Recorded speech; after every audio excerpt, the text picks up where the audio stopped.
Thursday night, partly cloudy and 33. Friday, sunny and nice, 49-50 Friday afternoon.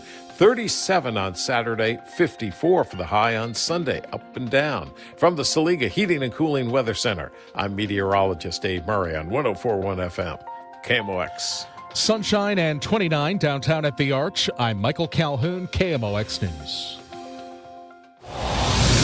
Traffic from the MichaelsFlooringOutlet.com Traffic Center.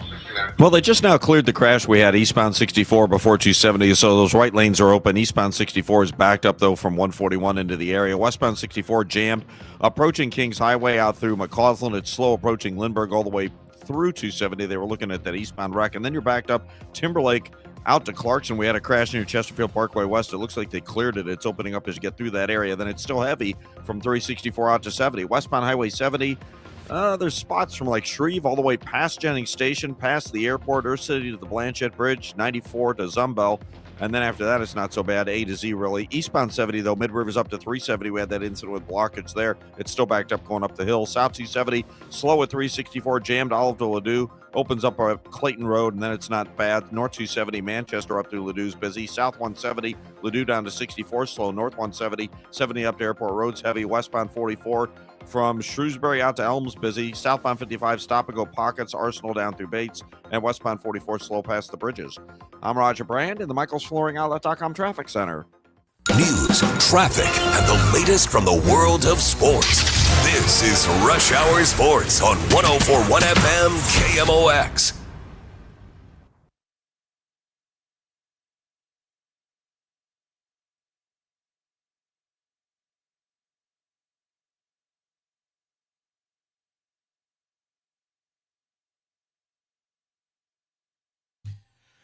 Guys, welcome into Wednesday on Rush Hour Sports. Nate Gatter in for Matt Pauley. I'm Kevin Wheeler. Matt still sick. Nate, thanks for being here, buddy. Matt's still You got another sick, booty call today. Yeah, I did. Imagine being somebody who has no context to that. I know. Yesterday, I maybe you can tell it better than me, but your joke was that you're Tom Ackerman's booty call because when he needs somebody, he calls you, and he's like, you up? Yeah, luckily my wife, I don't think, listens. So we're in the clear. Or she's on board? Right, yeah, or she doesn't mind. She's like, Tom seems like a good guy. I'd be happy to hang. I trust that guy. Yeah, he'll take care of it. That's good times, good times. Well, we obviously have a lot to do. We'd love to get your back and forth.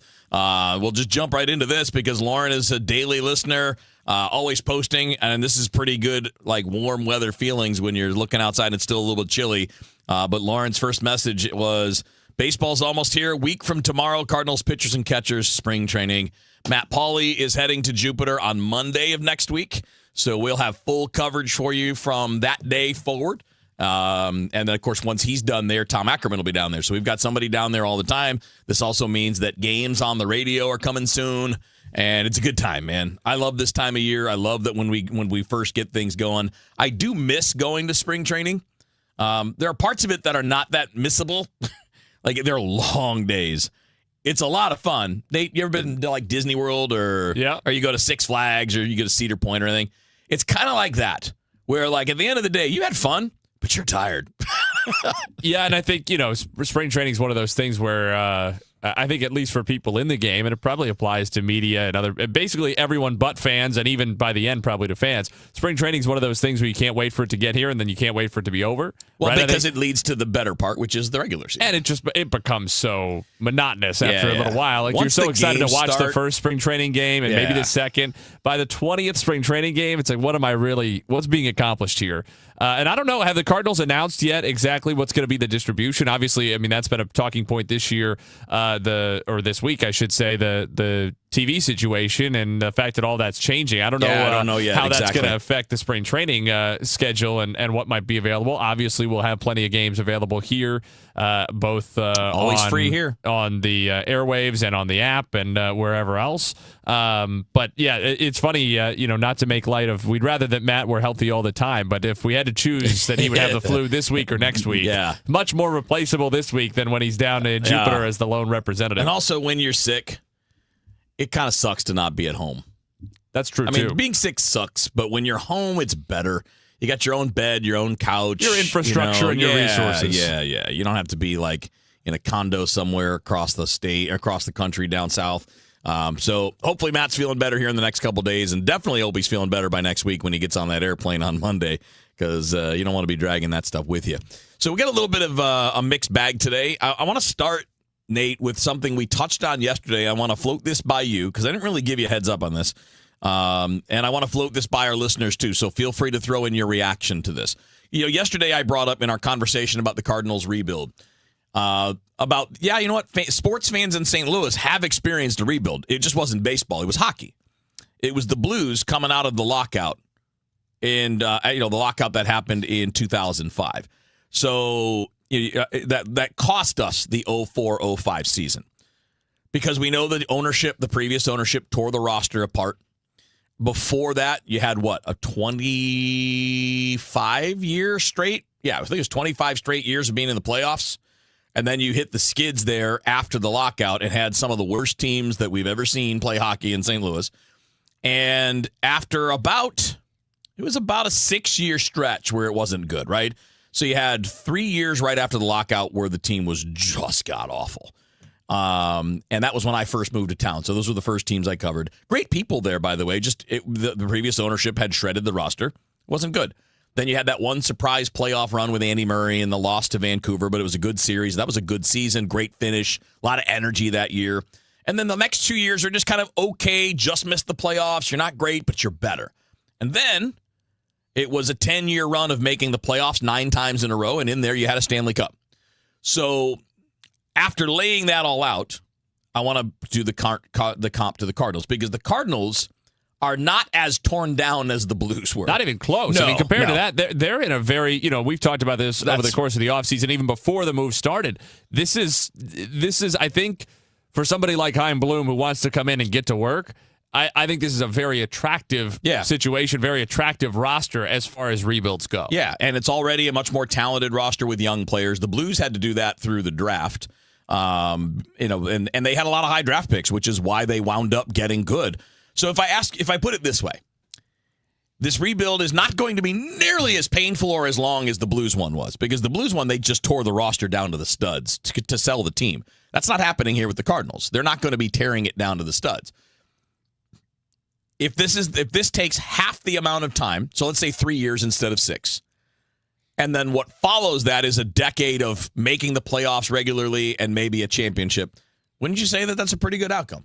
That would be a massive success. I mean, I think for any team under any circumstance, trading 3 for 10 in the playoffs. Now, obviously, it's easier to make the playoffs. It's become marginally easier. It's a lot easier in hockey, though. Yeah. It's become the delta is now not as big as it once was, just because they keep adding teams to the postseason. Yeah. But especially if you consider really making the playoffs, and I guess I shouldn't say it's all that counts, but I think in terms of satisfying fans in St. Louis, I think it's fair to say that making the playoffs in Major League Baseball, in terms of it being checking that box, it's a standard. But I'm saying I think you could make the argument that really people mean making the division series more than they mean making a 3-game series, and that remains much more difficult than it is to qualify for the playoffs in hockey. Yeah. But I think any team, if they were faced with the possibility of 3 years of pain, and again, I think this year in some ways will not be as painful as people might imagine a rebuild to be in the abstract. I think on a day-to-day, week-to-week basis, this year is actually going to be in some ways more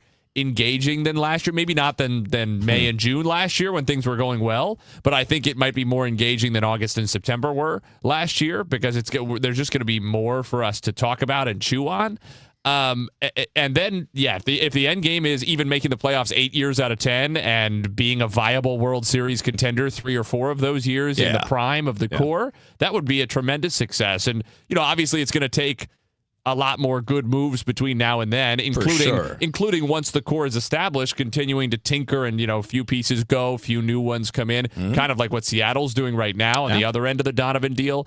And, Doug Armstrong deserves a lot of credit for having elongated that run and ultimately kept improving that team all the way up to the 2019 Cup team, although, I don't think that was necessarily the best Blues team. They were ultimately the most successful out of that run. So obviously it's going to take more than just the 2 or 3 rebuild years to make that sustained for a long period of time. But I think anybody would sign up for that, especially because in some ways that's the biggest benefit of the last few years. This is a fan base that is primed to accept and lean into and appreciate the rebuild for what it is in a way that they would never have been at any other point in the last 15, 20 years.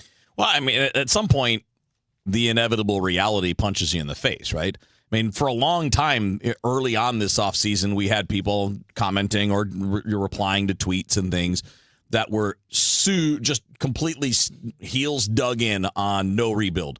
We don't rebuild here. And I understand the idea. It's just not real world practical. This is the practical move. And now that you're starting to see it play out, you understand. I think understanding's a big deal, Nate. I think teams that communicate well, I think fans understanding exactly where the team is more important. Well, no, not more. It's as important as how good you are, because you're going to have cycles. There are very few teams in professional sports at any level that don't have cycles of up and down times. The question is, how long do the down cycles last, and how well do you communicate? How well do you tell your fans, your customers, hey, this is it. We're not planning on this being very long. We're going to build back up. Hang with us. And I don't know if you heard any of my visit with Katie Wu last night on Open Line, but she was, without having heard any of our conversation during Rush Hour Sports. I would be shocked if she was listening for that. She's got other things. She's very busy, essentially covering two teams right now for The Athletic, and she's halfway across the country. So I would be surprised. She was echoing a lot of the same themes that we talked about in terms of just how it's sort of refreshing in a weird way for the Cardinals, even though this is objectively going to be not a contending season, and it could well be the worst Cardinal season in a while in terms of wins. And, that brings me, we got a comment from Garland Newell, who says it's difficult to predict the Cardinals' record this year since we don't know all of these young players' performance to come. And I think that's true. I mean, obviously, you never know exactly what kind of performance you're going to get, even from guys who are more established. What kind of year are they going to have? When is a guy going to start to drop off? Or somebody like Nolan Gorman, obviously the range of outcomes for him is huge. The number that I'm seeing in Vegas is under 69.5 wins for the Cardinals, after which is the Donovan trade. Significantly lower than it was a week or two ago. I think it was more like mid to even upper 70s. Now, obviously, the Donovan trade doesn't account for all of that. Probably 2 or 3 games of that. But if you told me the Cardinals are going to win 65 games, I would say, okay, I mean, that seems low, but it's feasible. If you told me the Cardinals are going to win 77, I would say I think that's feasible as well. I mean, I think the range, nothing between 62 and 82 would stun me. I think if you got above the bottom 3 to 5 on both of those ranges, I'd be surprised if it's outside of the, say, 67 to 77 range. But you'd have to get above 80 wins before I'd be really shocked, and you'd have to get down to 60 or below before I'd be shocked at the bottom end. Absolutely. All right, so I'm going to talk about another topic here that's not always the most fun, but it is the current reality. We're starting to see some of the numbers on how much the new TV structure locally for the Cardinals is going to hurt them. And I would say this, when we'll come back and I'll lay it out for you. We'll kick it around. You guys can bring in your 2 cents. But it kind of makes you realize that the time for the rebuild was now. We'll talk about that next up on Rush Hour Sports. I'm Piera Palazzolo, VP of Digital Marketing for the American Management Association, a company focused on the management training skills needed to enhance the careers of business professionals. We did our research when it came to the best companies for website development and chose AmericanEagle.com. And we couldn't be happier. AmericanEagle.com worked closely with us to understand the front and back end requirements needed to launch an e-commerce website that could handle the complexities of running thousands of seminars nationwide. Our robust new website and improved SEO saw immediate increases in site traffic and web revenue. If you're in need of managerial effectiveness and success, visit our website at amanet.org. If you're in need of a website that provides an unparalleled consumer experience, I highly recommend AmericanEagle.com. Transform your business today. Dial 877-WEB-NOW1 for a free digital consultation with AmericanEagle.com. Being first in line can be very important to homeowners. First in line for the plumber, first in line for the HVAC guy, first in line for Banner Construction. It's Banner Construction's winter home event, and you can be first in line this spring and save before the annual price increases. Banner Construction is a James Hardy and Pella window replacement specialist, and now is the best time to schedule a free in-home consultation with no obligation. Call Call 314-569-1050 or see them online and have a banner day. Nothing makes a gathering great like Eggland's best eggs. They're just so delicious with better nutrition, too. For us, it's eggs any style, as long as they're the best. Eggland's best. Better taste, better nutrition, better eggs. Traffic from the MichaelsFlooringOutlet.com Traffic Center. Well, they took care of that crash we had on eastbound 64 before 270, so things are getting better running through there right now. They're just a little slow, like east of Mason, and then you've got some slow stuff right around the inner belt or west of McKnight in through about Big Bend. South 170 bogged down at Delmar. Westbound 64 jam Boyle out through pretty much McCausland. It's slow from McKnight, actually jams west of McKnight to Clayton Warson, and then it's still heavy all the way to 270. Approaching Clarkson to Topgolf from an earlier crash, and then 364 out to 70 is pretty busy. South 270 still backs up 364 to Olive. Slow down to Clayton Road and around Doherty Ferry. North 270 Manchester up to Olive is still pretty heavy. Westbound 70 slow stuff. Riverview out through Jennings Station. Both ways around there. City are kind of slow. 94 out through Zumbel. They cleared that incident. It was a stall eastbound before 370, so things are better there. North 170 from 70 up to Airport Road's heavy. South 170 bogs down at Delmar. If you're on westbound Highway 44, west of Jamison out through Laclede Station. Southbound 55 still pretty solid. Arsenal through Bates. Westbound 44 backed up from the Musial Veterans Bridge on down to about 55. I'm Roger Brand at the MichaelsFlooringOutlet.com Traffic Center. Sponsored by Kalshi. Trade on anything. The big game is here, and now you can trade on football legally nationwide on Kalshi. Right now, New England is trading at 32% to beat Seattle. A $100 trade pays out $289. Use code FAN to get $20 when you trade 100. Kalshi. Kalshi. Trade on anything. Rush Hour Sports continues on 104.1 FM, KMOX.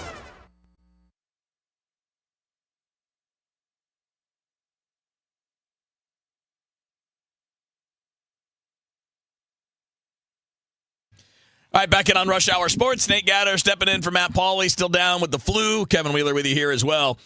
So we started to see some numbers today, Nate, on the Cardinals. We knew that they were taking hits when it comes to TV revenue. And I think we all knew that they were pretty significant, right? Including last year. Like last year, they dropped not quite 50% from where it had been before. Because the parent company of FanDuel Sports Midwest, again, FanDuel Sportsman is like, it's not owned by FanDuel. I've had people make that mistake. Like, how is FanDuel having a problem? They're not. It's a different company that pays FanDuel to use the name. Or actually, I think FanDuel, it's a different company that has been going through bankruptcy for now basically the entire time that FanDuel has been the branded sponsor of the Absolutely. network. And FanDuel is essentially what they're paying for their name to be there because it's good Same advertising. as anything else. Same as if it was the Home Depot Sports Network. But I just wanted to clear that up because we got people who are like, wait a minute, a gambling company is struggling? No, that's not that's not what's happening. It's the TV company, the media company that's struggling. So from 2024 to 2025, the Cardinals' local TV revenue dropped from $75 million to $40 million. It's a pretty big deal. It's not half, but it's damn near half. And now it's dropping from 40 to 20. So in a 2-year span, your local TV revenue has dropped by 75%. You only have $20 million in local TV rights fees this year to work with, where you were at 75. That's a lot of money for a mid-market team. Now, the Dodgers TV deal is $300+ million a year. $334 million a year. So they're 314 up on the Cardinals before anything else. And obviously with this upcoming labor dispute, hopefully Major League Baseball is smart enough to start balancing that out. Not equaling it out, because that's never going to happen. But making it more balanced across the board. Well, and it will get over time. Eventually, when I don't remember the details, but eventually when the McCourt post-bankruptcy deal expires, because in the aftermath of that, MLB made a deal where the Dodgers, unlike the other teams, nobody has $334 million, but the other teams that have the very, very high numbers of local TV rights, the Dodgers don't have to share any of that. That's right, because of a bankruptcy ruling, right? Right. And that's a fallout that's not going to last forever. It's lasting a long time. Well, but it's going to last forever. another 10 years. Right. And so at some point... By the way, who's that damn judge? Yeah. We need to kick him in his ass. Yeah, I mean, by the end of that, MLB will have more power to influence how the Dodgers are. Well, they're not going to necessarily be able to do it with the Dodgers because of that, but they can do it sport wide. They can do a better job of sharing national money, maybe giving less national money to the big markets and let them keep, a lot more of their local, but they get a smaller share. A lot of ways they can play with that. But the reason I wanted to bring that up is, number one, even those of you that are the most anti-rebuild, you have to acknowledge that this team in this market, losing 75% of local TV money, couldn't even have tried to compete now if they wanted to. That's $55 million right off the top you don't have that you had 2 years ago. Throw on top of that a drop in attendance of almost 1 million fans because of the struggles. Yeah, in some ways, to your point, in some ways the rebuild now, the baseball timeline and the financial timeline kind of line up well here, right? It's kind of, if you were going to pick a moment to do the rebuild and when the roster becomes significantly cheaper, now is the moment, right? These next couple of years are the moment while they figure out exactly where are these dollars going to come from. And then hopefully 3, 4, 5 years from now, whenever it turns out to be, when the Cardinals are ready to start adding a high-end talented free agency again, there's a more sustainable, more solid source of revenue. Because the other thing is, and I know you and I have had versions of this conversation before, this is what drives me nuts around the people who have come to understand that it's a great way to get a bunch of likes on social media to say, well, every owner's really rich, which is true. Yeah. And therefore, every owner can spend whatever if they felt like it. I mean, there's just no, unless what your position is that every owner should be spending tens or hundreds of millions of their own dollars with no ROI other than the increasing the annually or every decade increasing value of their franchise, which is significant. But if you expect them not to receive any income, any ROI on that on a dollars in basis year to year, other than that, if your position is that at least this can be run like a typical business where you're spending from your revenue and not from some kind of outside cash reserve, then there is no world where even the Cardinals, let alone teams with significantly smaller markets and brands and viewership and interest, can spend like the Dodgers can, because the Cardinals, not even talking about the Royals or the Pirates or the Rays, the Cardinals are starting $314 million in the hole to the Dodgers. That's almost the Dodgers' entire payroll, right, is being accounted there before any other revenue.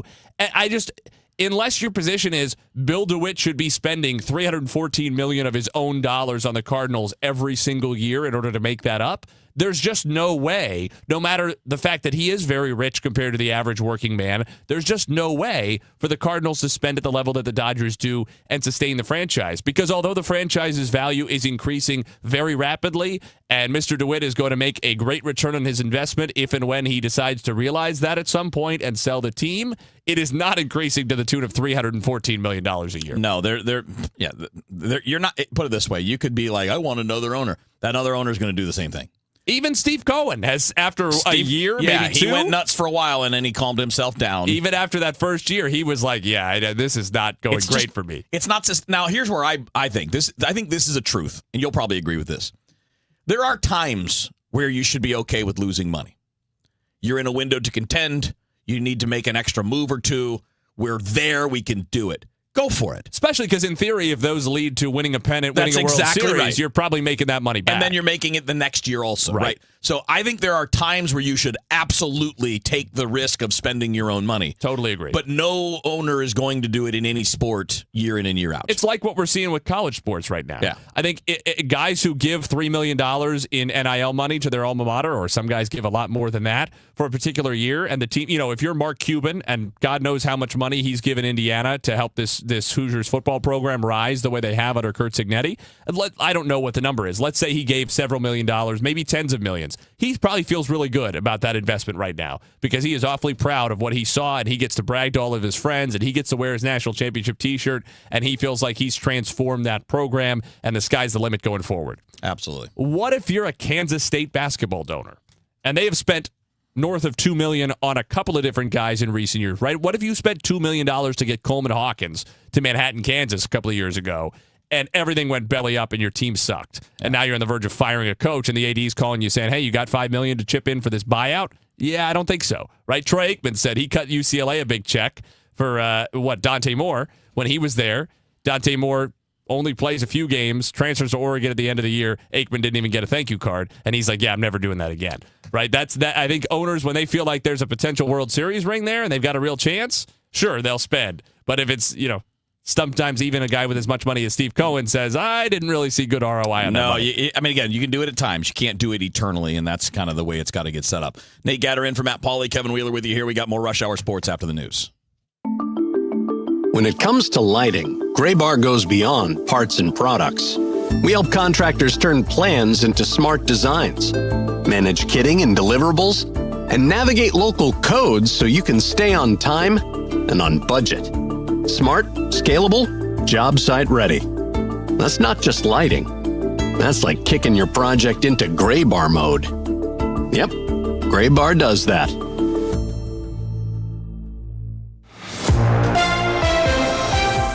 At 5:30, the news is sponsored by Michael's Flooring Outlet, the flooring experts, michaelsflooringoutlet.com. A clear sky and 29 degrees downtown at the Arch.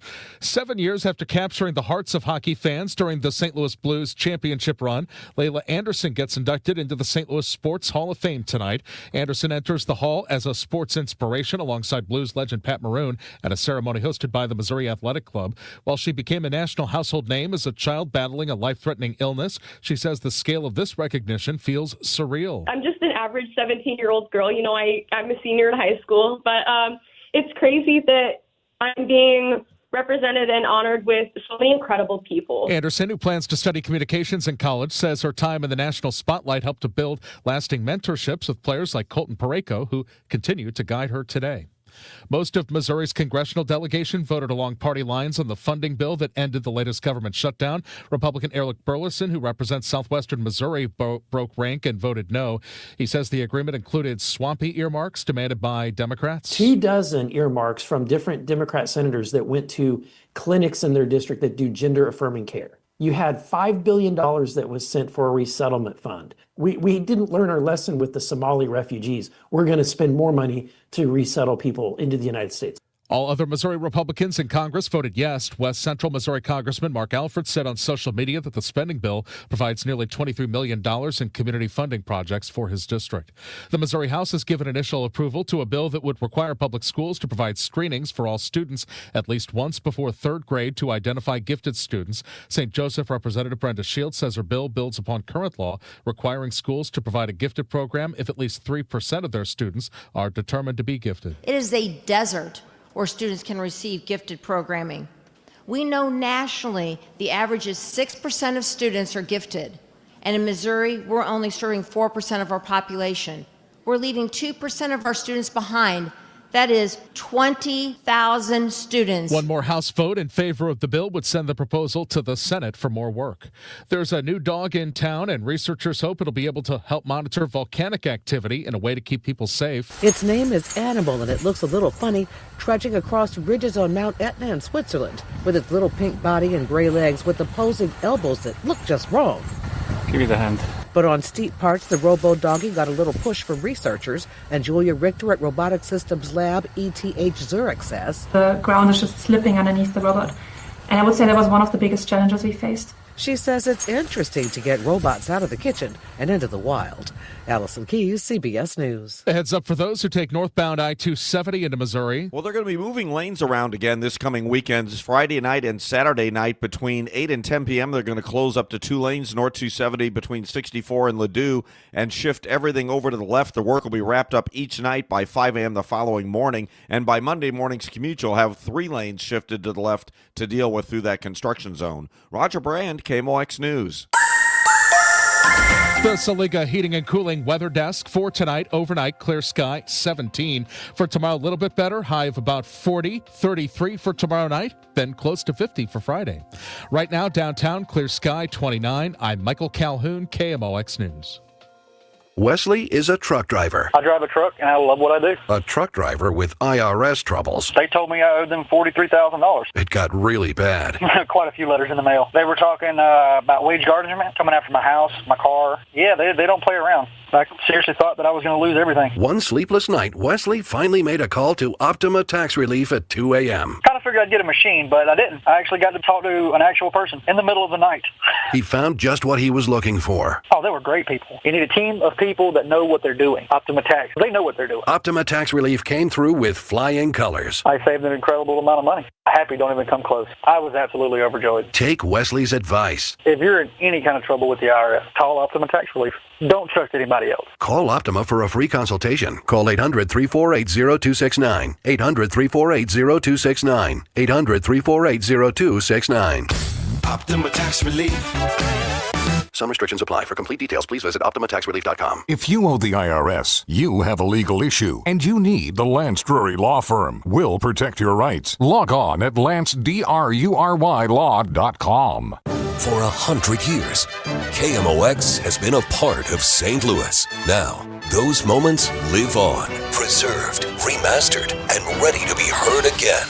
Discover KMOX from the Archives, a podcast featuring classic audio from a century of service. Sponsored by Overhead Door Company of St. Louis, the genuine, the original. The KMOX for the Archives podcast, available now at KMOX100.com or wherever you get your podcasts. Hey, Happy New Year, big boy. Hey, what's up, Izzy? Also known as the Kool-Aid Man.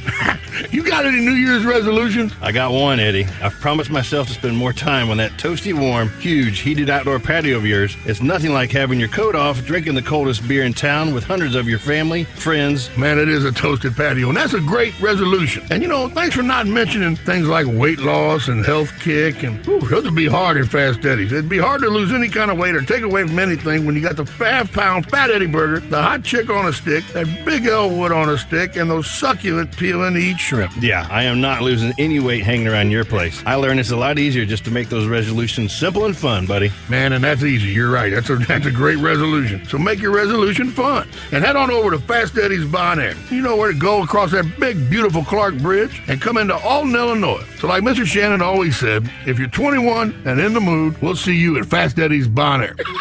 Kool-Aid Man. St. Louis has a voice. KMOX, the voice of St. Louis. That voice has shared our stories from headline to history. Another home run. 4 in a row for Nielsen. From moment to memory. President George Bush is on his way to St. Louis right now. Among those voices, Ron Jacober. Welcome back to the voice of the Cardinals, KMOX. Working at KMOX is an honor and a responsibility to represent this community. It's one we take seriously. KMOX, the voice of St. Louis. This is a test of the emergency alert system. This is only a test.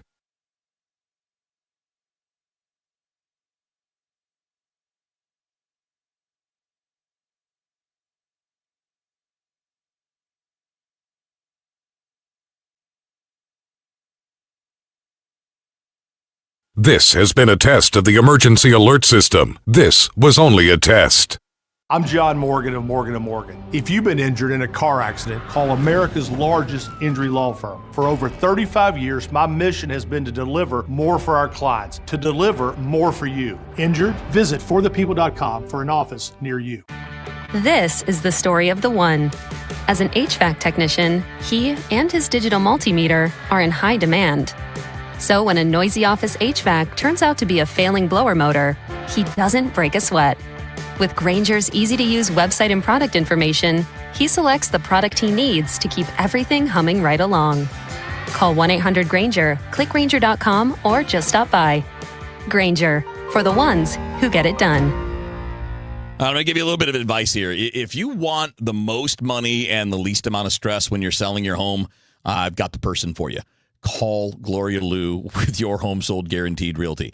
I've had the chance to get to know Gloria, get to know her system. She walked me through like the database that they have, and 20,000 plus buyers like waiting in this database. Showed me the system for how they make sure that they get the best prices. So yeah, they sell fast, but they sell fast and get you what you're looking for. And it's clear to me that Gloria Liu is just not your average realtor, okay?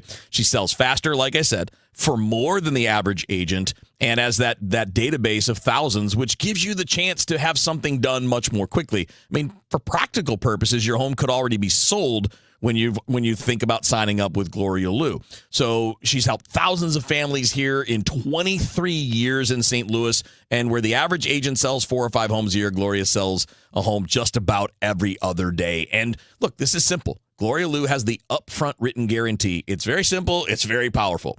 Gloria Liu will sell your home at a price and a time frame acceptable to you, or she will buy the home herself. It really is that simple. She will sell it at 100% of market value, or she'll pay you the difference. Those are your 2 options, your 2 guarantees. So when you're ready to sell, and if you're looking at the spring, do this now. Don't wait till the spring to start. Start now if you want to look at the spring. When you're ready, do yourself the favor. Call Gloria Liu, 314-325-6888. That's 314-325-6888. Or visit GloriaHasTheBuyers.com. That's GloriaHasTheBuyers.com. And as always, seller and Gloria must agree on price and possession date. Traffic from the MichaelsFlooringOutlet.com Traffic Center. Well, if you're traveling home on westbound Highway 70, we still have slow traffic from almost Kings Highway headed out through Jennings Station. A couple of spots where it's slow past the airport, Weston 94 to Zumbel, and Bryan Road out through Lake St. Louis Boulevard. Westbound 64, that's slow from the Science Center out to McCausland. Clarkson to almost Topgolf and 364 to 70. Again, they're all slow downs. Westbound 364, just kind of slow both sides of Mid-Rivers. Southbound 270, south of 364 to 64. Manchester to Doherty Ferry, slow. North 270, Dorset midway up to 70. The right lanes are a little busy. North 170, 70 up to Airport Road's busy. South 170 backs up from Ladue down to 64. Westbound 44, Laclede Station to Elm, a couple spots where it's a little busy. And southbound 55, south of Arsenal to Bates, the usual heavy traffic in the construction zone. I'm Roger Brand in the MichaelsFlooringOutlet.com Traffic Center. This is Rush Hour Sports on 104.1 FM KMOX.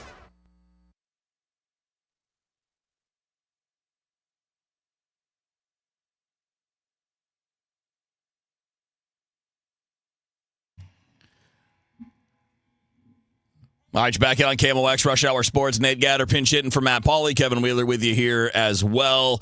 Jumping down, we got a couple of messages that we can jump into. Aaron threw one out there, and we'll talk about this for a second. Nate said, what really upset me was in 2022 when Mo and DeWitt said all in for 22, and they went out and got Pujols, and they needed a big-name starter and a few more good players and didn't do enough. They could have afforded to build a juggernaut team. All right, a couple quick things. One, there's no need to dwell on 2022. It's over. I mean, like, I get what you mean. I understand the feelings of lost opportunity or missed opportunity. But at this point, it doesn't, like, talking about that doesn't change a whole heck of a lot. But also, are you really sure that they could have built a juggernaut team? Because in 2022, I believe that was the year that the Cardinals had one of their highest payrolls ever. They had a payroll, not counting like injuries or missed contracts or anything like that, just tax payroll. So their tax payroll was $175 million. What do you think? What number do you think they could have gone to in 2022? I mean, yeah, okay, maybe you could have gone to 200, but that 25 million doesn't build a juggernaut team. Now, does it get you a frontline starter? Maybe. 25 million, though, even in 2022, that's not a number one. That's a number two. Well, but to your point, if it's a reasonable expectation of ownership to put some of their own dollars behind the team when they have a chance to win, and then that owner says, we're all in for this season, we're all in, it's tough to say all in and then not put anything in, right? If somebody said all in and then they put 10% of their chips in, or even if they put 80% of their chips in, you'd kind of side-eye them at least. You might laugh. So I get the point. And I think it underscores what we've been talking about, which is that it feels like we're getting a message that is more trustworthy already out of this new regime. Now, will that still be true 3 years from now? Will we still feel the same way? Who knows? Yeah. Right? For now, it's pretty easy because the Cardinals' path forward was, I think, relatively obvious if you're a baseball person and one that doesn't cost money. In fact, it saves money. So in that sense, it's easy to get alignment between ownership and the front office and take that action aggressively because ultimately nobody has to put money where their mouth is. In fact, they're getting money back in some ways, at least in the sense of savings. But I get the point, which is that at that time, part of what bred this distrust that came to exist between the fans and Mozeliak, between the fans and ownership, was the fact that they didn't feel they were getting things straight, right? That ownership would say one thing and then do another, or do that thing but only to 20% or 50% or whatever of what was expected based on how it was framed. And I can understand if folks feel like all in should mean more than 175 million. Because again, if we're gonna say that in moments when the iron is hot, ownership should be willing to put significant dollars into the team in the short term, even if that means external dollars that are their own personal money from outside of the business. Yeah. Then if I'm not saying 2022 was the moment when it made the most baseball sense. Correct. But if you say all in out loud, it's kind of crazy to say all in and then not put anything in from outside the revenue of the business, or put not very much. Because I think we agree that 175 or somewhere in there is within the Cardinals' ability to pay without Bill DeWitt having to underwrite a significant portion of that bill. Yeah. I think the hard part here is like two of those. There's two things that are true there. One is the Cardinals' messaging has been bad for years. And all of us have been saying, I mean, I know that I've said it, Bernie said it, Matt said it, Tom has said it. I mean, we all understand, like, this is part of the problem where every year it's like, we're going to contend this year. Well, their definition of contending and a fan's definition are clearly different. And I think the communication has been a problem for them, because I think, the way that you say things does impact how people receive the information. And at the same time, I'm not sure that there was anything that was going to make that team, quote, a juggernaut. Yeah, juggernaut's a strong word. Better, yes. You were a 93-win team. Could you have found 3 or 4 more wins and a pitcher that could give you a better chance to do damage in the playoffs at the same time when you have peak Goldie and Arenado? Because that's the point. You missed their peak. And I was actually discussing that with somebody on Twitter today. Like, I think that's a super fair criticism, is that they had 2 star players that finished in the top 3 in MVP voting. They had a pretty good, well-rounded lineup. I mean, that was obviously the year that Albert finished like a maniac in the second half and hit 24 home runs in 351 plate appearances. That was a year where Nolan Gorman was reasonably productive. Tommy Edman was good. Tyler O'Neill, when he played, was pretty good. He didn't play enough, but he was all right. And you had a great defensive team. Brendan Donovan was really good. And you just didn't have the starting pitching. So, again, there's a difference between thinking that this team should have been better built for the playoffs, because I think every one of us agrees with that. But they were never going to be like what the Dodgers look like now. That's a juggernaut. Right. So right. I guess juggernaut is not what I'm the right saying word. is there's a nice middle ground here where it is they didn't go far enough when they still had 2 of the best players in the sport. And then everything rotted on the vine after that. Yeah, I mean, they won 93 games, and they clearly could have been better with a top-of-the-line starter. I mean, Scherzer got what that offseason? He got like $43 million a year on a 3-year deal. And, I know he wasn't 100% healthy that year, and definitely that deal I don't think was worth it overall because of his injury issues, but he had a 2.29 ERA in 2022. I mean, he was a 5.3 win guy in 23 starts. Yeah, that moves the needle. Yeah, but you can't, this team can't put that contract out. But why not? That's my point. Is if they're they going to do $40 million a year for a 39-year-old pitcher. Well, if they're saying was he 39 in 2021? I think he was, because he's like 40 now. Regardless, if the idea is he's all in. Yeah, well, again, absolutely, he should. I don't remember the quote there, but I do believe I do believe Aaron, because they were definitely giving that vibe, even if it wasn't the exact words. They were absolutely giving that vibe, no question, because it was the last year for Yachty, or we're getting near that wasn't quite the end. We didn't know if Yachty would be back for 2023 or not. We knew it was Albert's last year, so there was definitely that vibe. Whether the words are said or not didn't really matter. That was the vibe because of the way things were set up. And I agree that they needed to go bigger on a top-end starter. I just don't think I would have gone anywhere near Max Scherzer at that money at that age. Because in that year, Scherzer was Yeah, he was 37. I'm not giving a 37-year-old $40 million. Not unless I'm the Mets or the Yankees or somebody like that, because I can then eat it and deal with it. All right, real quick, we got to finish up the show in just a second. We'll pick up this conversation here on KMOX. Join Mark Patrick Hypnosis. Lose the weight or stop smoking. Guaranteed only $59.99. Saturday, March 7th at the Residence Inn by Marriott, St. Louis Westport in St. Louis. Weight loss hypnosis starts at 11 a.m. Registration at 10:30 a.m. Stop smoking starts at 2 p.m. Registration 1:30 p.m. Hey guys, Glover here for my friends at Cantor Injury Law. So as you know, I'm a lawyer. Haven't practiced in a long time, but I did plaintiff's work and defense work, so I have a pretty good understanding of it. Have a pretty good idea of who's who in the firmament of plaintiffs' attorneys. And for my money, Mark Cantor is the guy. He's a great attorney. He is a great practitioner. He's put together a great team. He was born and raised here. He lives here. He works here. He wins here. Call 314-628-ALL-9s or CantorInjuryLaw.com. The choice of a lawyer is an important decision and should not be based on advertisement. Traffic from the MichaelsFlooringOutlet.com Traffic Center.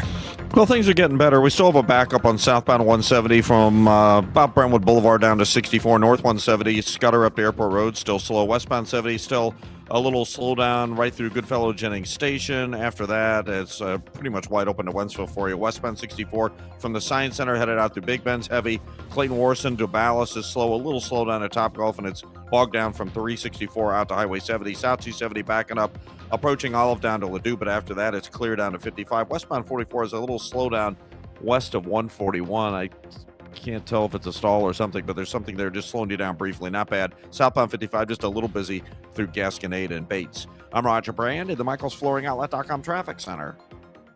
This is Rush Hour Sports on 104.1 FM KMOX.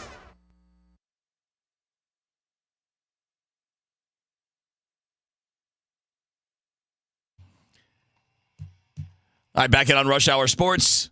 Nate Gatter in for Matt Pauley. He's got Sports Open Line tonight as well. What do you got on Sports Open Line tonight? I don't remember, Kevin. Why are you asking me that? I don't know. Kyle's a producer. Kyle knows what we're doing. Well, you guys will find out after 6 o'clock.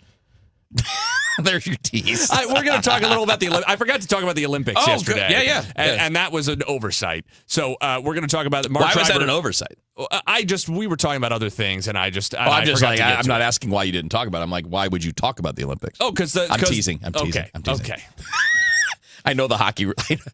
I know that Olympic hockey is coming through. No, St. Louis. by Olympics, I meant the Summer Olympics in 2028 because soccer's coming to St. Louis. That's and cool, potentially man. some other things. Yeah, so we're going to talk to Mark Schreiber about St. Louis Sports Commission, who were not intimately involved in bringing the soccer here, but who will be involved in trying to bring some other sort of peripheral events here to St. Louis. Awesome. Looking forward to it. I love Mark. We had him on DGS like 2 weeks ago. So for this figure skating.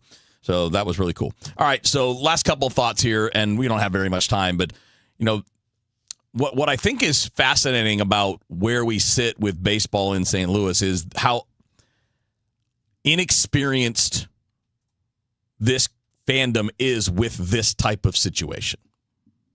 Does that make sense the way I'm saying that? Like, I know that if you're a hockey fan, you watch the Blues go through it, but if you're not a hockey fan and you just kind of peripherally follow the Blues because they're in town, you've not really experienced what it's like to watch a baseball team rebuild. When's the last Cardinals rebuild? I mean, there hasn't been one of any traditional nature, right? Put it this way. I can't think of one that was intentional. Yeah. I mean, you changed managers. Like back in the day, hiring Whitey Herzog signaled a rebuild. And he changed the roster and he did a lot of things, right? Hiring Tony La Russa was basically the start of a rebuild.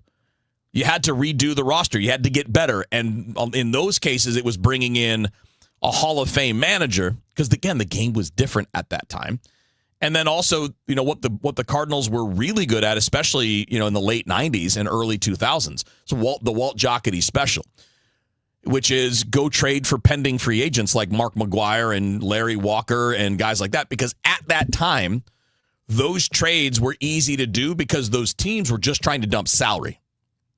They were saving the money. Now, teams don't need to save the money as much because of better revenue sharing and bigger money for TV. So it actually means you've got to pay more to go get those guys. And where the Cardinals at that time were at the front end of the frontier when it comes to building rosters. And then they kind of went down a little and then came back in the late, in that 2006, 2011 2011 run, right? That 5, 6, 7 year run where they were back on top of doing that, and then it fell off again. And now you got to get back to the top of being one of the modern roster builders as opposed to what they did back then, because that world just doesn't exist anymore. The Cardinals have had 3 losing seasons in a row. Before 2023, so from 2022 back, how far back you think you have to go just to get 3 losing seasons, period? It's 100 years. Not in a row, just 3 losing seasons at all. Yeah, it's 100 years. Well, I'm saying not in a row. The Cardinals have had 3. They had a losing season in 2007. They had one in 99, and they had one in 97. But those were their last 3 before 3 in a row these last 3 years. Yeah. So, in other words, if you have a Cardinals fan who's 30 years old, well, they right haven't now, had 3 losing seasons in a row. They had a winning season that's in what 2024. That's what I'm saying. Is not in a row. Oh, I get you. But Yep, before these last 3, just to get 3 if you get a total, losing season this year, that's 3 out of 4. Yeah. Just to accumulate 3 total winning seasons before 22, you have to go back to 97. We're talking about Cardinals fans who, if you're 30 years old, you hadn't seen 2 losing seasons in a 3-year span. Ever in your life. Yeah. Right. And the last time that happened was 95, 96, 97 when they had 2 losing seasons sandwiching a winning season. I guess it was 97, 98, 99 because they had another losing season in 99. So that's, you could be 25 years old right now and have never seen that until this year. And really, you could be like 35. You could be 40 and not remember it. Right, and not remember. So what we're really talking about is that anybody younger than 35 or 40 in the Cardinals fan base has never experienced what's happening right now. And even those teams were not rebuilding in the same sense. They weren't leaning into it in the same way. I think you'd have to go at least to the mid-90s to say when this happened. So let's say that means nobody over 30 or under 35 or 40 has ever experienced this in the Cardinals fan base. That's an incredible thing to say. Yeah. Because nuts. That's like half the fan base or close to it. It's a large percentage. Absolutely. And you'll figure it out. You'll get used to it, and then they'll get better, and it'll be fine. All right, have a good show tonight, Nate. We'll do our best. Nate Gatter in for Matt Pauley coming up next on Sports Open Line. How many of you think taxes will go up in the future? And if they do, who will get hit the hardest? Maybe it's you, headed for retirement. You've been saving in that 401k or IRA, and that money has never been taxed. And Uncle Sam is looking at that account like it's a big, juicy steak. What can you do about it? Join the All Financial Group for their Taxes in Retirement Seminar, Thursday, February 19th or Tuesday, February 24th. They believe a financial plan is not a retirement plan without a tax plan. Fund your retirement, not Uncle Sam's. Reserve your spot today by calling 636-230-8824. That's 636-230-8824. Or go to yourmoneymattersstl.com. Investment advisory products and services made available through Impact Partnership Wealth, LLC, IPW, a registered investment advisor. Neither the firm nor its agents or representatives may give tax or legal advice. Individuals should consult a qualified professional for guidance before making any purchasing decisions. Oh, could this vintage store be any cuter? Right? And the best part? They accept Discover. Accept Discover? In a little place like this? I don't think so, Jennifer. Oh, yeah, huh? Discover's accepted where I like to shop. Come on, baby, get with the times. Right, so we shouldn't get the parachute pants?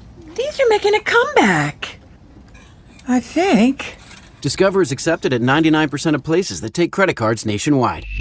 Based on the February 2025 Nielsen report. Welcome back to Winter Hack Radio, the place for clever hacks to survive the season. Icy driveway? Well, try spreading sand or birdseed to help with traction.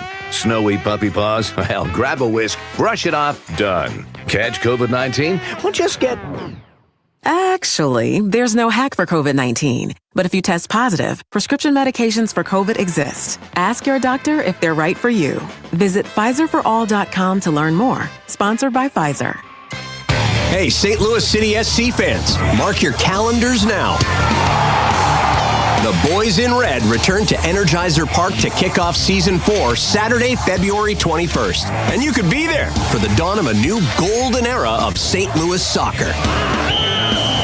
Go to stlcitysc.com/tickets and reserve your seat now for the MLS home opener versus Charlotte FC. Limited quantities remain. See you soon, St. Louis. 2 legendary bands. 1 massive night of classic rock.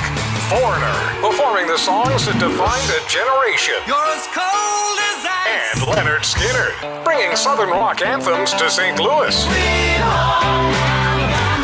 Foreigner, Leonard Skinner, coming to Hollywood Casino Amphitheater August 6. Tickets on sale now at Ticketmaster.com. For more information, KMOX.com/events. Traffic from the MichaelsFlooringOutlet.com Traffic Center. Well, we still have a little heavy traffic on westbound 64 at the city limits, eastbound 64, 170 to Big Bend, slow, south 170 busy at Brentwood, westbound 70 just a little slow down at Jennings Station, southbound 55 barely slow running through Bates right now. I'm Roger Brand in the MichaelsFlooringOutlet.com Traffic Center. News, talk, cards. KMOX AM St. Louis, KMOX FM Hazelwood. Always live on the free Odyssey app. This is CBS News on the Hour, your home for original reporting. I'm Jennifer Kuiper. Borders czar Tom Homan, sent by President Trump to take over the immigration operation in the Minneapolis area, announces, I have announced effective immediately, we will draw down 700 people effective today. CBS's Nicole Skanga. The only thing that has changed is we have now heard from Tom Homan that 700 federal agents will be leaving the Twin Cities areas. But mind you, 2,000 federal agents is still an enormous federal footprint by any account, larger than what we saw in Chicago and Los Angeles late last year. A prayer vigil is being held tonight in Tucson, Arizona for Savannah Guthrie's mother, Nancy, who police are still searching for after her weekend disappearance.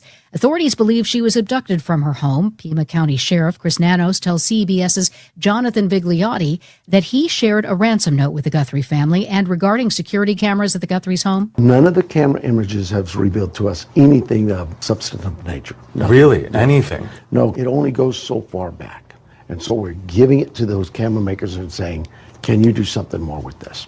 U.S. talks with Iran after that country's deadly crackdown on protesters are scheduled for Friday in Amman, Jordan. The talks had been in flux with both sides at odds over the location and the parameters of the meeting. CBS's Weijia Zhang. Our CBS News reporting is that because multiple countries in the region, at least 9, asked the Trump administration explicitly not to call off talks, they will still go on as planned for Friday. However, the administration is also setting very low expectations for any kind of diplomatic breakthrough. Most states have some sort of legislation governing autonomous or self-driving vehicles, but it's a patchwork that's causing headaches for the fast-growing industry, and Congress is stepping in.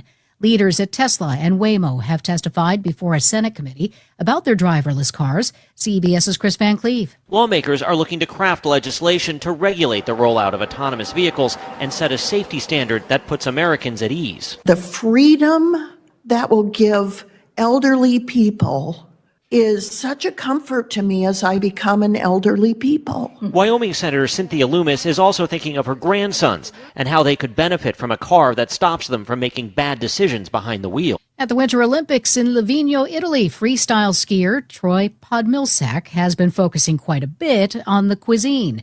A nearby restaurant manager says athletes have been stopping in nonstop since the games began. It's pretty good, but for sure the pizza is the standout. I've actually had pizza every single day for pretty much every single meal besides breakfast, yeah. This is CBS News. Real crimes, real justice. Follow and listen to 48 Hours on the free Odyssey app or wherever you get your podcasts. You're next to order. Please pull forward. You know, Josh, when you said you were springing for lunch, I didn't think you meant drive-through fast food. Come on, man. Money's been tight lately, and these high gas prices are killing me. You pay full price at the pump? Get your head out of the sand and start using Upside. What's Upside? Come on, dude. Upside is the free app that pays you cash back for every gallon of gas you buy. I use it every time I fill up my tank. Does that really add up? I've already banked around $200. That's serious cash. Hi, can I take your order? Yeah, I'm ordering the free Upside app to start earning cash back on every gallon of gas I buy. Download the free Upside app now to earn cash back every time you buy gas. Use promo code ORDER to get an extra 25 cents per gallon on your first tank. You can cash out anytime right to your bank, to PayPal, or a gift card for Amazon and other brands. Just download the free Upside app and use promo code ORDER for a 25 cents per gallon bonus on your first tank. That's code ORDER for a 25 cents per gallon bonus. At 6:04, it's a clear sky and 28 degrees downtown at the Arch. St. Louis Blues superfan Layla Anderson is reflecting on the long journey from her 2019 health battle to her induction into the St. Louis Sports Hall of Fame. Anderson famously celebrated on the ice with the Stanley Cup, but her focus has now shifted toward using that platform for service. She tells KMOX her history with the rare autoimmune disease is what motivates her pick of college major. I'm going to college for communications, and I really want to work in nonprofit. I truly feel that hard times make strong people, and that I need to turn this negative situation that happened to me into something positive. Anderson is being recognized for her resilience and her ongoing work with organizations like Project 55, which provides magical experiences for kids in high-stress medical situations.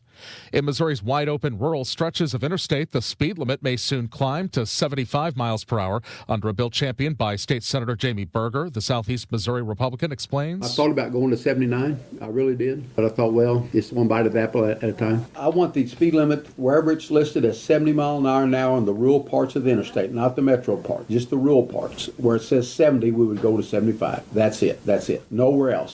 The measure received testimony this week, but the Senate Transportation Committee has not taken its next step yet.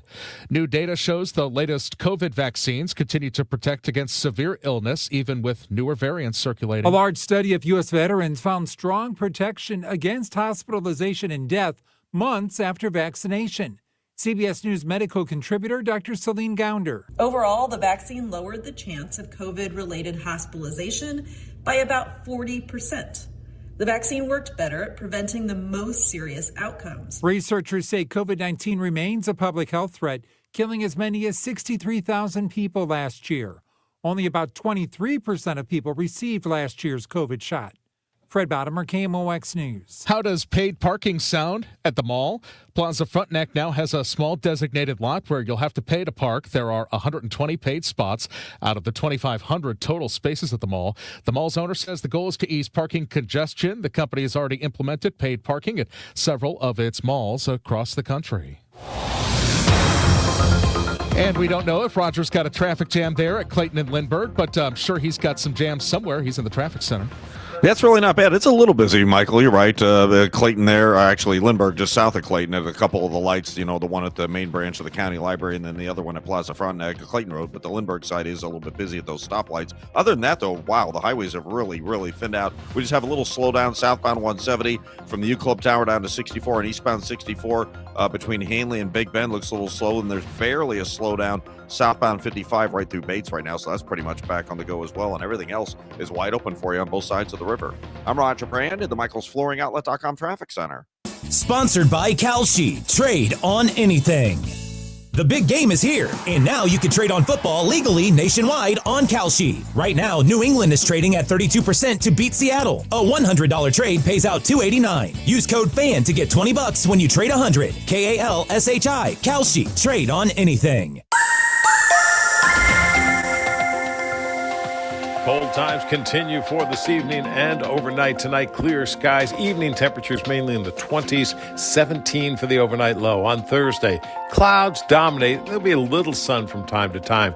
39-40 for the high. So a little bit better, but still below average for this time of year. Thursday night, partly cloudy and 33. Friday, sunny and nice in the afternoon. 49-50 for the high on Friday. 27 Friday night. The weekend, Saturday, sunny skies. It's a little colder on Saturday. We'll have a cool front coming by Friday night. 37 for the high on Saturday. Then Sunday, the southerly flow is back sunny and nice. 54 Sunday afternoon. From the Saliga Heating and Cooling Weather Center, I'm meteorologist Dave Murray on 104.1 FM, KMOX. It is a clear sky. Right now, 28 degrees downtown at the Arch. I'm Michael Calhoun, KMOX News. Come on, let's get going now. From KMOX Sports. We're primed and ready. All day, baby. Man, let's go. This is the Gray Bar Sports Open Live. Gray Bar, your distributor for electrical and datacom needs. On 104.1 FM, KMOX. Gray Bar Sports Open Line on this Wednesday evening on KMOX. Nate Gatter with you in for Matt Pauley, who is out sick. He is rested up, getting healthy to make sure that he can bring us all of our spring training coverage on the Cardinals from Jupiter starting next week. So we want Matt to be 100% before he heads down there to the Sunshine State. So Nate Gatter with you this evening. Kyle Sixta is producing here in our studios, and you will hear from him as well, if only so that I don't have to talk to myself for 2 hours. We will have Bernie Miklas in trying to help me with that same goal. He'll be with us in about 10 minutes. We'll probably talk some Billikens, some Cardinals. Maybe we'll touch on the Super Bowl. We'll talk about that with Aaron Schatz of FTN Fantasy and ESPN Plus in the second hour. We'll also visit toward the bottom of this first hour with Mark Schreiber from the St. Louis Sports Commission to discuss the Olympics, not the Olympics coming up here imminently in Italy, but the Olympics coming to the United States, the Summer Olympics in 2028 in Los Angeles. What do we care about that? Well, if you didn't hear yesterday, the Olympics are going to come to St. Louis. In addition to L.A., there will be men's and women's Olympic soccer matches hosted at City Park. St. Louis among the 6 cities outside of L.A., because we already knew that, of course, L.A. would host the finals for the men and the women at the Rose Bowl in Pasadena, but we did not know of the additional cities, New York, Columbus, Nashville, San Diego, St. Louis, and there's one other that I'm forgetting, but it's not St. Louis, so who cares? I got you the one that you were looking for. City Park will be involved in that. Now, the St. Louis Sports Commission was not the primary driving force behind getting those games here. St. Louis City were the folks who kind of made sure that made the push and coordinated all the meetings and the secret site visit and all of that kind of stuff that happened here to pave the way for the Olympic soccer matches coming to St. Louis in a couple of years. But we will talk to the St. Louis Sports Commission nonetheless about what it means, and also, more interestingly perhaps, about other efforts being made to ensure St. Louis's involvement one way or another with the Olympics, not dissimilarly to how the Sports Commission made sure that St. Louis would be involved in these Winter Olympics starting imminently with the figure skating championships held at Chaffetz Arena, a few weeks, maybe a month and change ago, whatever that was, that played a role in shaping Team USA. So we'll discuss all of those things. We will, of course, talk about the Billikens in broader scope. They trailed by as many as 13. It's 2 Tuesday nights in a row that they have had some trouble. At home against George Washington last week and on the road against Davidson last night. They trailed by 15 to George Washington. They trailed by 13 against Davidson last night. They trailed well into the second half by 9, with 14, 15 minutes left in the game. Went on a 16-0 run to take the lead. Never looked back in the end. Won the game by 9, 91-82 over Davidson to remain perfect in the Atlantic 10. Stretch the winning streak out to 16. They are 22-1. The best 23-game start in Billikens history. Brady Dunlap had 20 points for St. Louis last night. He made 6 3-pointers, which was a career high. I believe the 20 points tied a career high for Dunlap, the transfer from St. John's. And Brady Dunlap becomes the 8th Billiken. They only play 9 guys. Well, I shouldn't say only. 9 guys is a good rotation. In fact, that's a little bit deeper than a lot of teams are going at this stage of the year, especially top 25 teams. But they play 9 guys.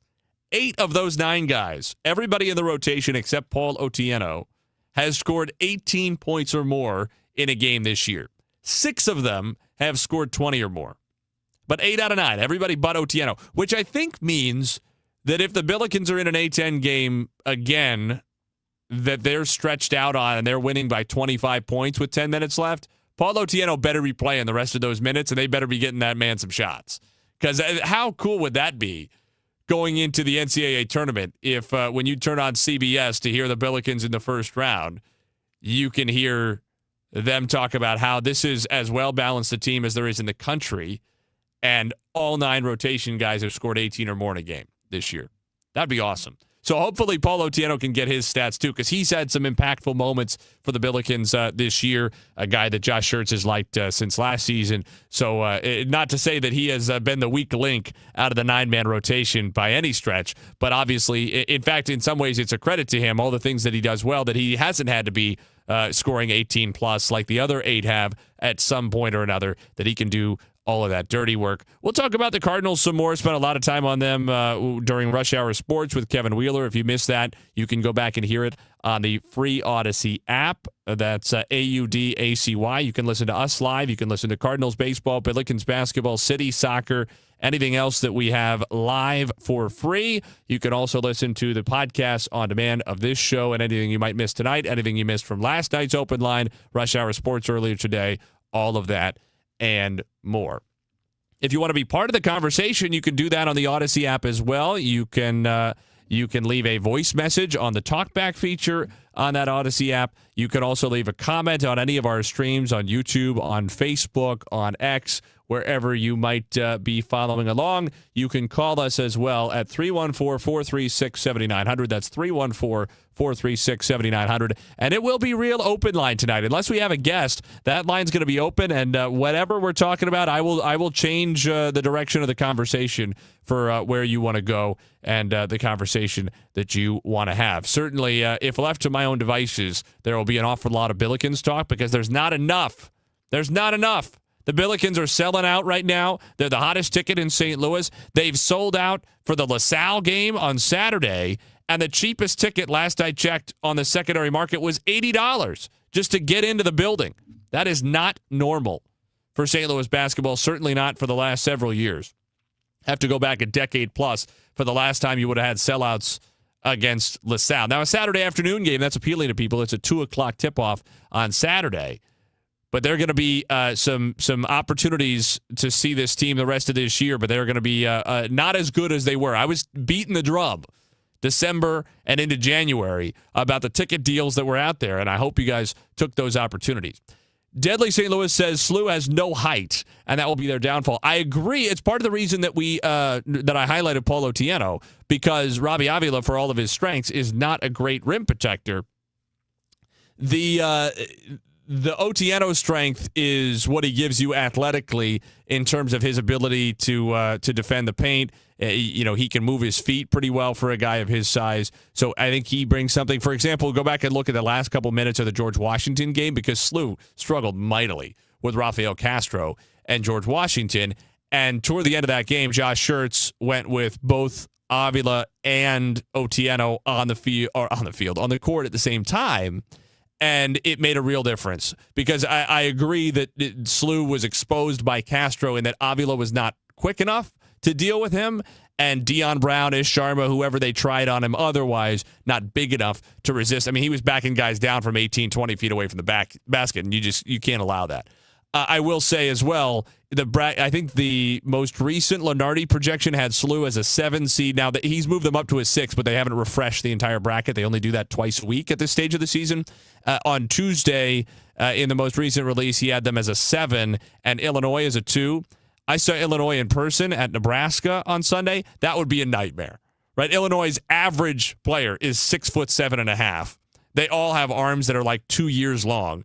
And they get back in this 2-3 zone, and they just dominate everybody, right? It's nothing but European height and length on those guys. Everybody's last name is Itch at the end. It's just they get after it, right? It's like if you went over, you're trying to play in the Serbian Pro League or whatever. And those guys, they're really, really good.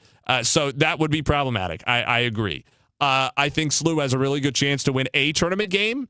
And at that point, then you get in the second round, where SLU has been a decent number of times under Majerus, and they were not able to punch through, and you see what you can do. But certainly it's going to be about matchup more than seed. Whether SLU is a 5 or a 6 or a 7, it's going to be about a matchup. If they're a 7 seed and play Illinois, it's going to be very difficult in the second round. If they're a 5 seed and play, say, 4th seeded Florida, the way CBS had them as of yesterday, that's going to be a very difficult matchup in the second round.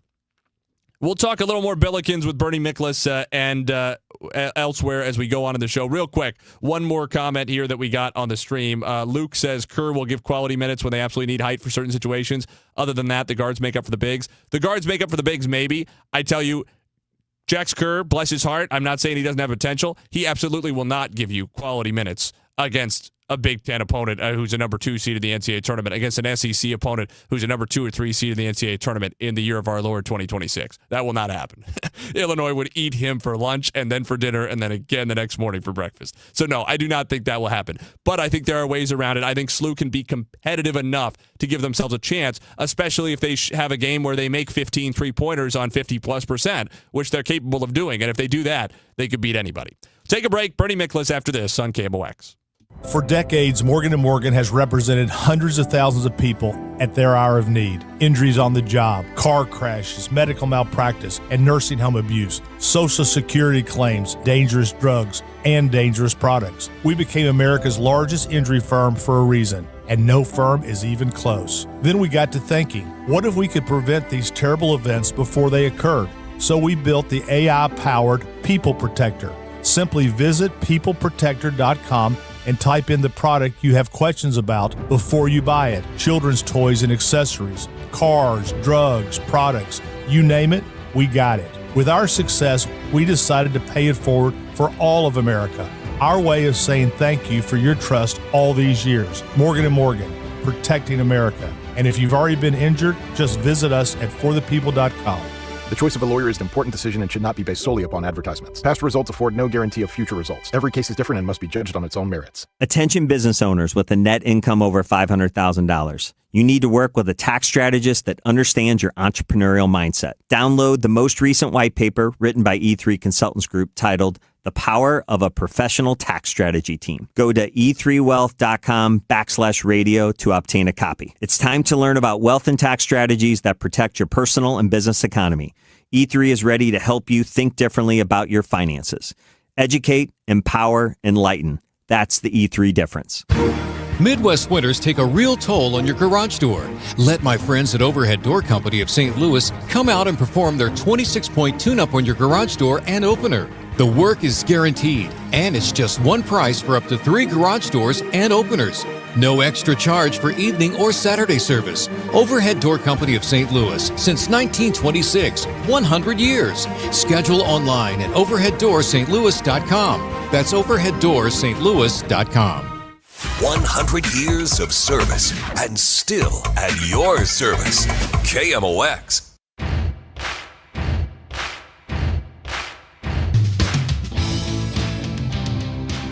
Graybar Sports Open Line continues this evening. Nate Gatter in for Matt Pauley, and we are joined now by Bernie Miklasz. Bernie, how you doing? Nate, I'm doing good. Always a lot of fun to work with you, man. Thank you. Yeah, I've been looking forward to it. So let's start with the Cardinals, because Kevin Wheeler and I were talking about this during Rush Hour Sports. I think the biggest piece of new news on the Cardinals since we last talked about them is the numbers that we're getting on what the Cardinals.TV deal is going to make the Cardinals, or really what it's going to cost the Cardinals. They're going to be down to reportedly $20 million in TV revenue this year. That's down from 40 that they were getting under FanDuel branding, which is really sort of the same as, that's just the FanDuel branding. That's from Main Street Sports Group, which has been going through bankruptcy. That's down from the 60 million they were getting when it was Bally. That's down from the 75 million they were initially getting at the full value. So in a few years that this RSN structure has fallen apart, the Cardinals have gone from $75 million a year in TV revenue down to $20 million a year. That leaves a mark close to a 75% reduction in what they were getting. How much? I mean, in some ways, as we said on Rush Hour, it kind of makes it good timing in that sense for the Cardinals to be going through a rebuild. The baseball timeline kind of lines up with the financial timeline in that sense. But in a broader scope, if we assume that the RSN model of old is dead, because it is, right? We're out of an era where millions of cable subscribers who don't care about sports, we're going to pay significant amounts per month to subsidize the folks who do care about sports because that channel was going to be in everybody's cable bundle. If we assume that model is gone and done forever, how sustainable is it for the Cardinals to try to find a way forward if and when they are looking to spend money at the outer reaches of their capability again, whatever that might be, having just lost $55 million of revenue? Well, first of all, to your original point, this is actually an ideal time for the Cardinals to be rebuilding. And in my opinion, I'm really happy that they're rebuilding because if they, first of all, it was long due, it was totally necessary. There was no getting around it. It was silly to try to pretend that you're a contender and kind of exist in that mediocre middle, hoping to get lucky. I'm glad they finally got around to it, but the good thing about it, and again, I think it sucks what's happened to digital cable TV model and all that stuff. I think it's a terrible turn of events for most major league teams. But if it had to happen, this is a good time for the Cardinals to do it because their payroll is going to be under $100 million this year, and I'm okay with that too. There's no need to spend money when you're rebuilding, other than a nip and tuck, right? Every now and then. Maybe later on, you see they add a right-handed bat. Maybe the guy makes hypothetically $5-6 million. Okay. So this is a good time. And so financially it eases whatever pressure there is on the Cardinals. They don't have to worry about it. Now, to your second question, which is a difficult one because it's really hard. I've learned through all this TV mess, because I remember when the Cardinals signed that original deal that you alluded to, which was a long-term deal at a huge price for a mid-market franchise. And they were so overjoyed by it. And then, who could have envisioned realistically that, the timeline, whatever, how many years it was, and I know you threw out how many years it's been since that happened. It's been quite a long time, but who would have forecasted that would just completely collapse? And to your point, they've gone from $75 million a year down to $20 million a year. I don't know what that means, because the way television is in America, not just for sports, but really television around the world, not just for sports, it is changing and evolving constantly. There is never like okay, everybody's set in place how it's going to be the next 10 years. That applies to regular TV programming. I mean, me and my wife have a bunch of streaming services, and I have to make choices in terms of where to watch sports and my vehicle for watching sports. And every time I make a decision and I commit to something, it changes. Yeah. Not overnight, but it changes pretty quickly. So I do think that Rob Manfred, the one thing I think he's going to be able to do, though, is just maybe follow the NFL model from this standpoint. I know he's trying to get local teams to share their TV revenue to a greater extent, which would balance out revenue. I don't know if he can make that go, but there's at least a chance. It's going to be a tough sell with some of the big market teams. But the other thing, the one thing the NFL has done very well, they have pieced out a lot of TV packages through streaming. They're bringing in more streaming partners. So the distribution model is becoming much more diverse. Now that's tough for fans to keep up with. It really is. But that might be the key to making sure market team like the Cardinals can stay healthy in terms of just TV revenue. They can get healthier in TV revenue. And this is a real thing. And listen, I know people are going to say, and they can say whatever they want. Well, the franchise values, look at how much that's improved. Look at how much it's increased. Forbes magazine says, or Forbes business says, DeWitt is worth this much money.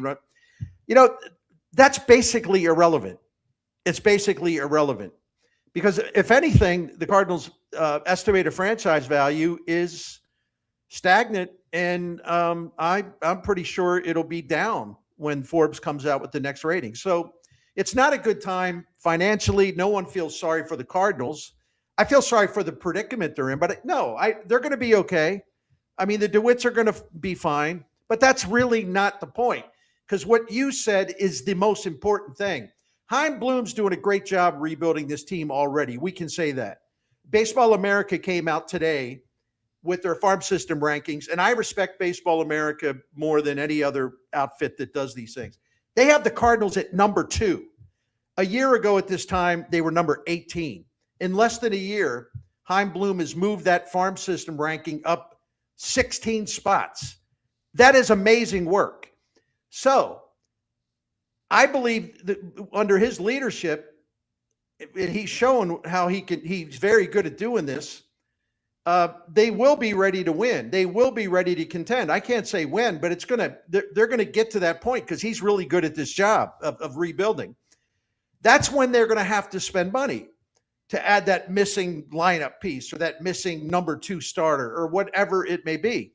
That's when you want to see them spending money again. I don't care what they spend this year. I don't even know why people talk about it. It's like not germane at all to the situation they're in.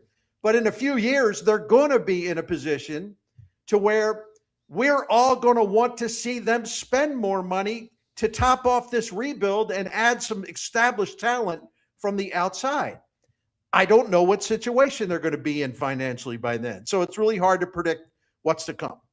Yeah, I think that's exactly the right direction. I mean, I could not be more enthusiastic about the early stages of this rebuild. I mean, to your point about already improving the farm system in Baseball America's rankings up to number 2, it feels like the early stages of this rebuild have gone warp speed. In some ways, it feels like we're already through stage 1 of the rebuild, which was kind of jettisoning off these guys who were, nothing against them, but who were not going to help the Cardinals for the foreseeable future because they just weren't going to be useful by the time the core was ready to help them out. And, it's really exciting to see the urgency with which Chaim Bloom has gotten this done. And you have to think, by the way, to give some credit to the DeWitts in how they set this up, you have to think a piece of that is the fact that Chaim Bloom got this past year to familiarize himself with the organization and sort of soft launch his takeover, if you will, including whatever role, we have to believe a pretty significant one, he played in the draft. Oh, he basically called the shots in the draft, and I give John Mozeliak credit for deferring to him because Chaim Bloom had a plan in mind. He's got to increase the power pitching in their system. And he's got to build a more elite rotation that's going to have strikeout capability and swing and miss stuff. And he's already brought in some guys that fit that bill, and he's going to bring in more and more. I also give John Mozeliak credit because at the trade deadline, he basically let Chaim Bloom select the different options that were offered to the Cardinals for this player, that player, this player, that player. So Chaim Bloom's rebuild is off to a great start. ESPN last year had him at number 19. A couple of weeks ago, Kylie McDaniel at ESPN, who's really good, he put the Cardinals at number 9. So that was a jump in 10 spots. But we're not done yet.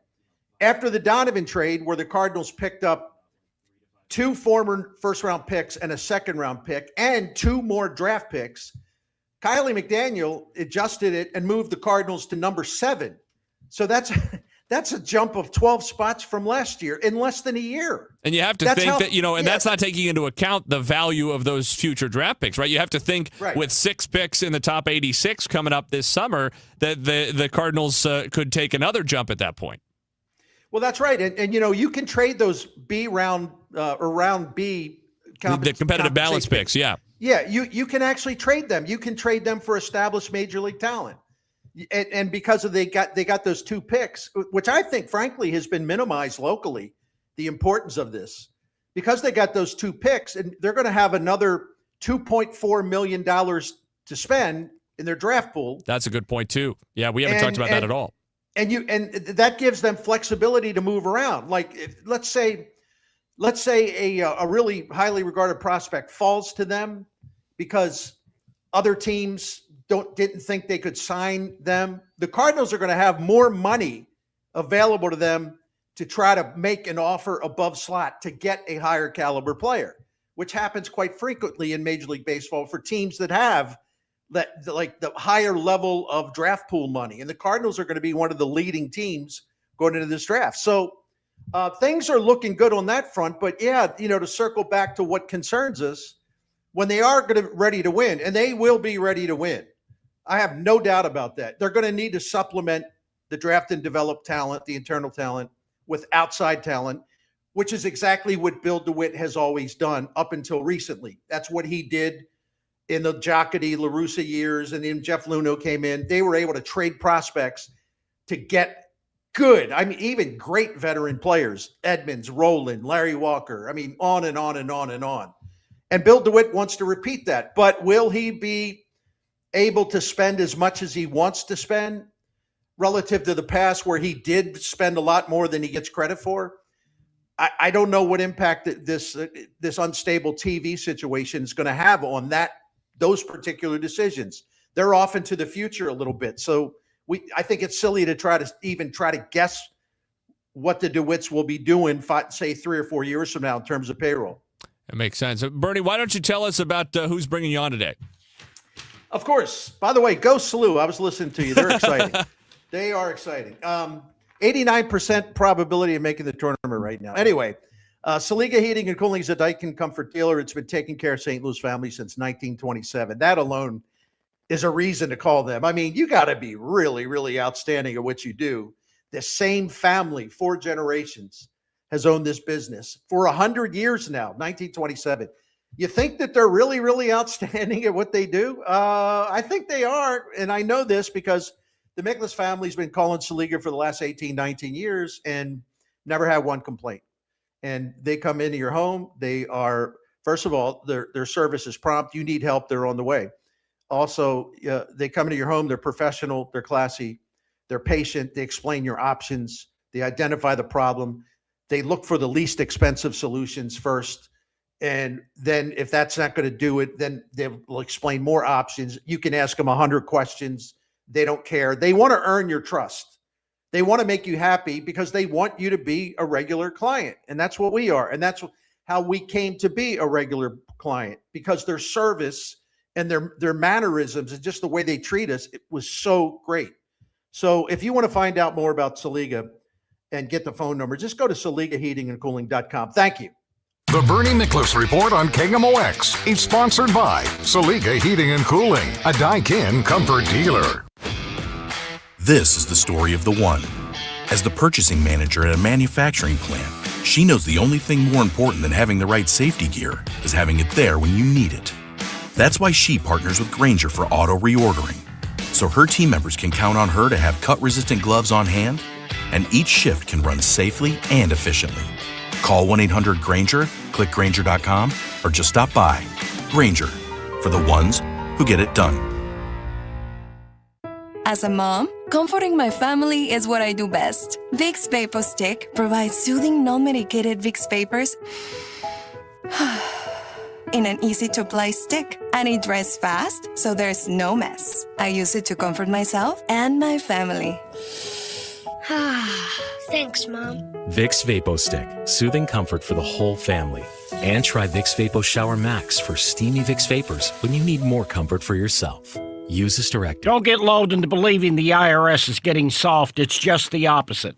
Hi, this is Lance Drury with the Lance Drury Law Firm. We are being told by IRS collection officers that their higher-ups are demanding that they get more aggressive than ever. So don't ignore them any longer. Level up. If you have unfiled returns, unpaid taxes, levies, or liens, call me, Lance Drury, today and let me get between you and the IRS. I'll protect your rights. At the Lance Drury Law Firm, our practice is focused 100% on fighting the IRS. Remember, IRS problems are legal problems, and they need to be handled by an expert attorney who's done it for decades. So call the Lance Drury Law Firm today. We're local. Our office is right here in St. Louis. Call 314-260-6120. Visit Lance, DRURYlaw.com to schedule your free consultation with your local tax resolution law firm. The choice of a lawyer is an important decision and should not be based solely upon advertisements. Retiring soon? Get the information you need by joining Kyle Jones and Matt Allgeier of Fire Capital Management for your retirement highway, Sunday mornings at 9:30. Investment advisory services made available through Pine Ridge Advisors, LLC, a registered investment advisor. Securities made available through AE Financial Services, LLC, member FINRA and SIPC. St. Louis, are you ready to go Hardy? I woke up on the wrong side of the truck bed. The country rock hitmaker behind Truck Bed. Wait in the truck and one beer. He's bringing his no-holds-barred live show to Hollywood Casino Amphitheater June 5th. With special guests Cameron Whitcomb and McCoy Moore. Hardy, live, loud, and unapologetic. One night only. Tickets on sale now at Ticketmaster.com. For more information, KMOX.com/events.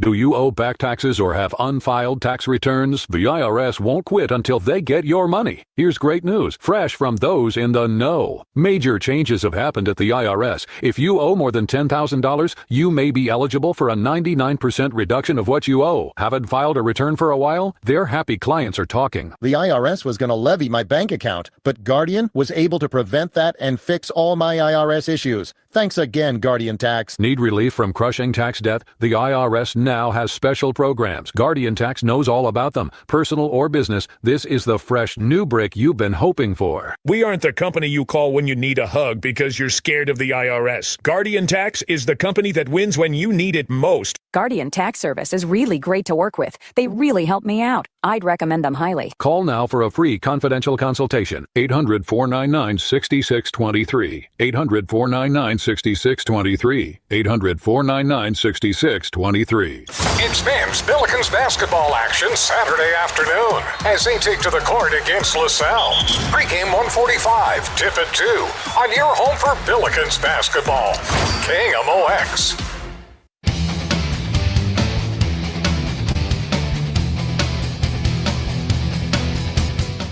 Gray Bar Sports Open Line this evening. Nate Gatter with you in for Matt Pauley. Matt will be back hopefully shortly. He is out with the flu these last couple of days, and we want him rested up so that he can be the absolute best for us down in Jupiter when he heads down there starting next week to cover Cardinals spring training. We are joined now by Mark Schreiber from the St. Louis Sports Commission. Mark, how you doing? I'm good, Nate. How are you? I am all right. Thank you for making the time for us. Apologize that we're running a little bit late for you. Mark is president of the St. Louis Sports Commission, and Mark wanted to talk about, first of all, the 2028 Olympics. A little bit weird time to be talking about that, considering the Winter Olympics are now upon us. But looking ahead a couple of years to 2028, when the Olympics will come to the U.S., largely in L.A., just announced that yesterday that they will also come in part to St. Louis as one of 6 additional sites for men's and women's soccer matches around the country. City Park will be hosting those. I know that was more St. Louis City than it was the commission bringing those things in, but it has to be very exciting for you guys what that does for the profile of St. Louis. Obviously, the Olympics host in 1904, now getting to be an Olympics host in 2028. Oh, yeah. It's tremendously gratifying for so many reasons. And, you know, the prestige of being able to be part of the Olympic Games, that's hard to beat. And, you know, I sort of had the line yesterday of who would have thought the Olympics would be coming back to St. Louis so soon? We get that line every now and then, and people say, "Oh, does St. Louis ever have a chance to host the Olympics again?" And you know, the reality is that would be a stretch for a market our size to be in the running for the Olympic Games. But you know, here we are having a chance to be part of 2028, and it's really spectacular. And you mentioned City SC, and just all the credit goes to them for making that happen. And of course, having the infrastructure and facility in place that allows this to become a reality. Now, I know that you guys are engaged in other sort of externalities around, and maybe that's peripheral events around the 2028 Olympics, much like you did in bringing the figure skating here in the lead up to the Winter Olympics here. Can you tell me a little bit about what kind of stuff you're engaged in and what kind of events and other stuff St. Louisans could hope maybe would be part of our 2028 LA Olympic experience? Yeah, you know, the Olympic legacy for us is a big deal. It's really important to us and to St. Louis. It's a unique thing for our community to be America's first Olympic city and have that seat at the table with the greatest cities around the world. It's like exclusive company we're in. So any opportunity we have to connect with the Olympic Games, we want to take advantage of that. And so for 2028, you know, a couple of things are on the table right now. Is one, being part of the Olympic torch relay that will go throughout the country and hit all 50 states. And we've already had conversations with the LA 28 group in hopes that it comes through St. Louis. And I got to believe it will. And then we're bidding right now on the U.S. Olympic marathon trials for that year. And, I thought before this whole thing came about with soccer, that was going to be our greatest way to connect to the games. And if all that could come together, it would be one heck of a 2028. But the marathon trials in itself would be a spectacular thing for our community to be able to host. And it's down to 2 cities, St. Louis and Phoenix. We have a site visit coming up and should know in the spring where that event's going, and hopefully we'll be selected. Mark, forgive me if this exposes my ignorance in this process, but the first thing I think of when you say the 2 finalists are St. Louis and Phoenix is that the weather profile is awfully different in those 2 cities. What time of year would this event be held? I mean, the weather is a significant piece of where to hold a marathon, right? You're exactly right. It's a great question, and the weekend that they have targeted is the last weekend in March, and that actually suits us really well. Yeah, I think it's certainly possible for Phoenix to do it, but the weather is really relevant. And the last one was in Orlando in 2024, and they actually had heat issues where they actually had to move the start up. So I would like to think that plays in our favor. You never know. But you call that out correctly, and we'll see how that goes. Yeah, based on my quick Googling, it looks like, average late March highs for Phoenix are somewhere in the 80-degree range. I mean, that's not beyond the realm of possibility for a marathon, but I wouldn't think it's ideal. So hopefully that works in our favor. You didn't think when you took this job that you'd be putting together, negative ad campaigns about Phoenix weather, did you? We do that all the time. So, no, not necessarily. And it's funny because our crew here, I always say with our bids, it's like you play up our strengths. You don't take shots at the competition, but there has certainly been the desire to point that out with other markets. But we try to keep it classy.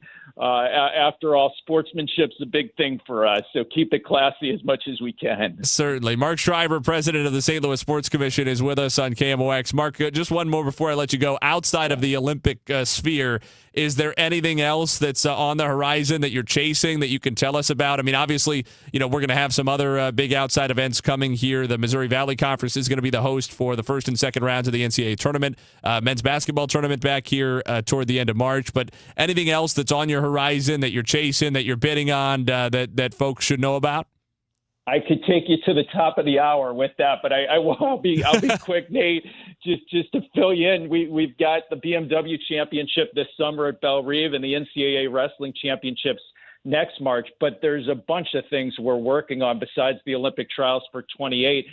We actually have a bid in with the Blues for the World Cup of Hockey that year. So if you add that to the mix, that would be incredible. That's going to be a hard event for us to get, but something the Blues and the Sports Commission and Explore St. Louis have spent a lot of time working on.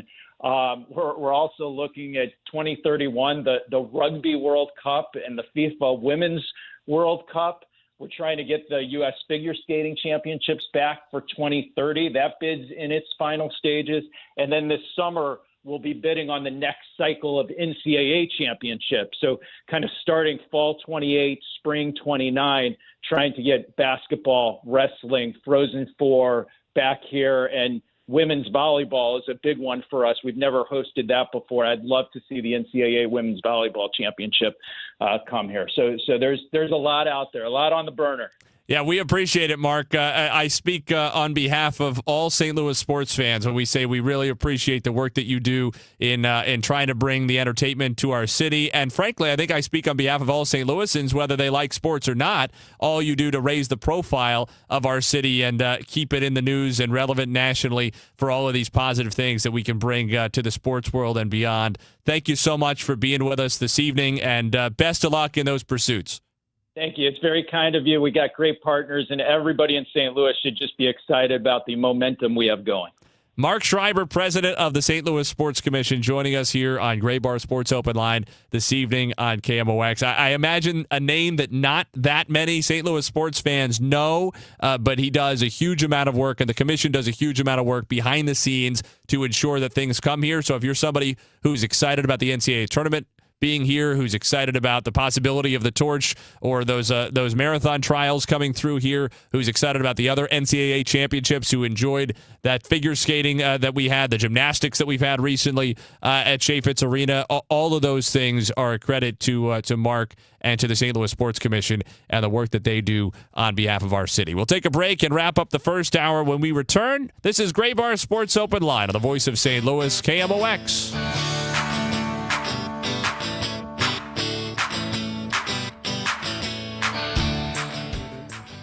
Texting enrolls you into recurring automated text messages. Consent not required to purchase. Message and data rates may apply. Hey, Dan, haven't seen you around the gym for a while. Yeah, I've really fallen off. Since I turned 40, I just don't get the results I used to get. Could it be lower testosterone? Lower T. Happens to most guys after 40. I was in the same boat until I started using Nugenix Total T2. Total T2, the new one I've seen on TV. Yep, it's the next generation testosterone booster for both free and total testosterone. It's packed with even more man-boosting power, sending nitric oxide levels skyrocketing in just 3 hours. It actually works? I feel like I'm in my 20s again. I've got more energy, better results in the gym, and things are even better in the bedroom. Send them a text and get a complimentary bottle. Text now for your complimentary bottle of Nugenix Total T2, the #1 testosterone brand at GNC. Plus, text now and we'll include a bottle of Nugenix Thermo X, our most powerful fat incinerator ever, absolutely free. Text AREA to 369-369. AREA to 369-369. AREA to 369-369. These statements have not been evaluated by the FDA. This product is not intended to diagnose, treat, cure, or prevent any disease. Join Mark Patrick Hypnosis. Lose the weight or stop smoking. Guaranteed only $59.99. Saturday, March 7th at the Residence Inn by Marriott, St. Louis Westport in St. Louis. Weight loss hypnosis starts at 11 a.m. Registration at 10:30 a.m. Stop smoking starts at 2 p.m. Registration 1:30 p.m. Okay, I have to tell you. I was just looking on eBay where I go for all kinds of things I love, and there it was. That hologram trading card.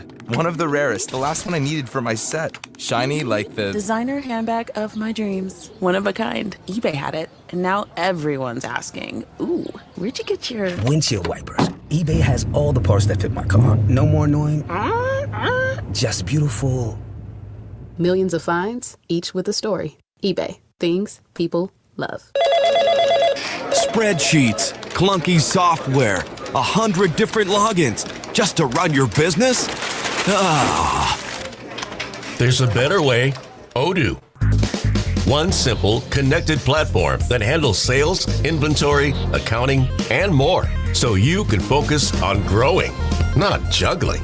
Make the switch today at odoo.com. That's ODOO.com.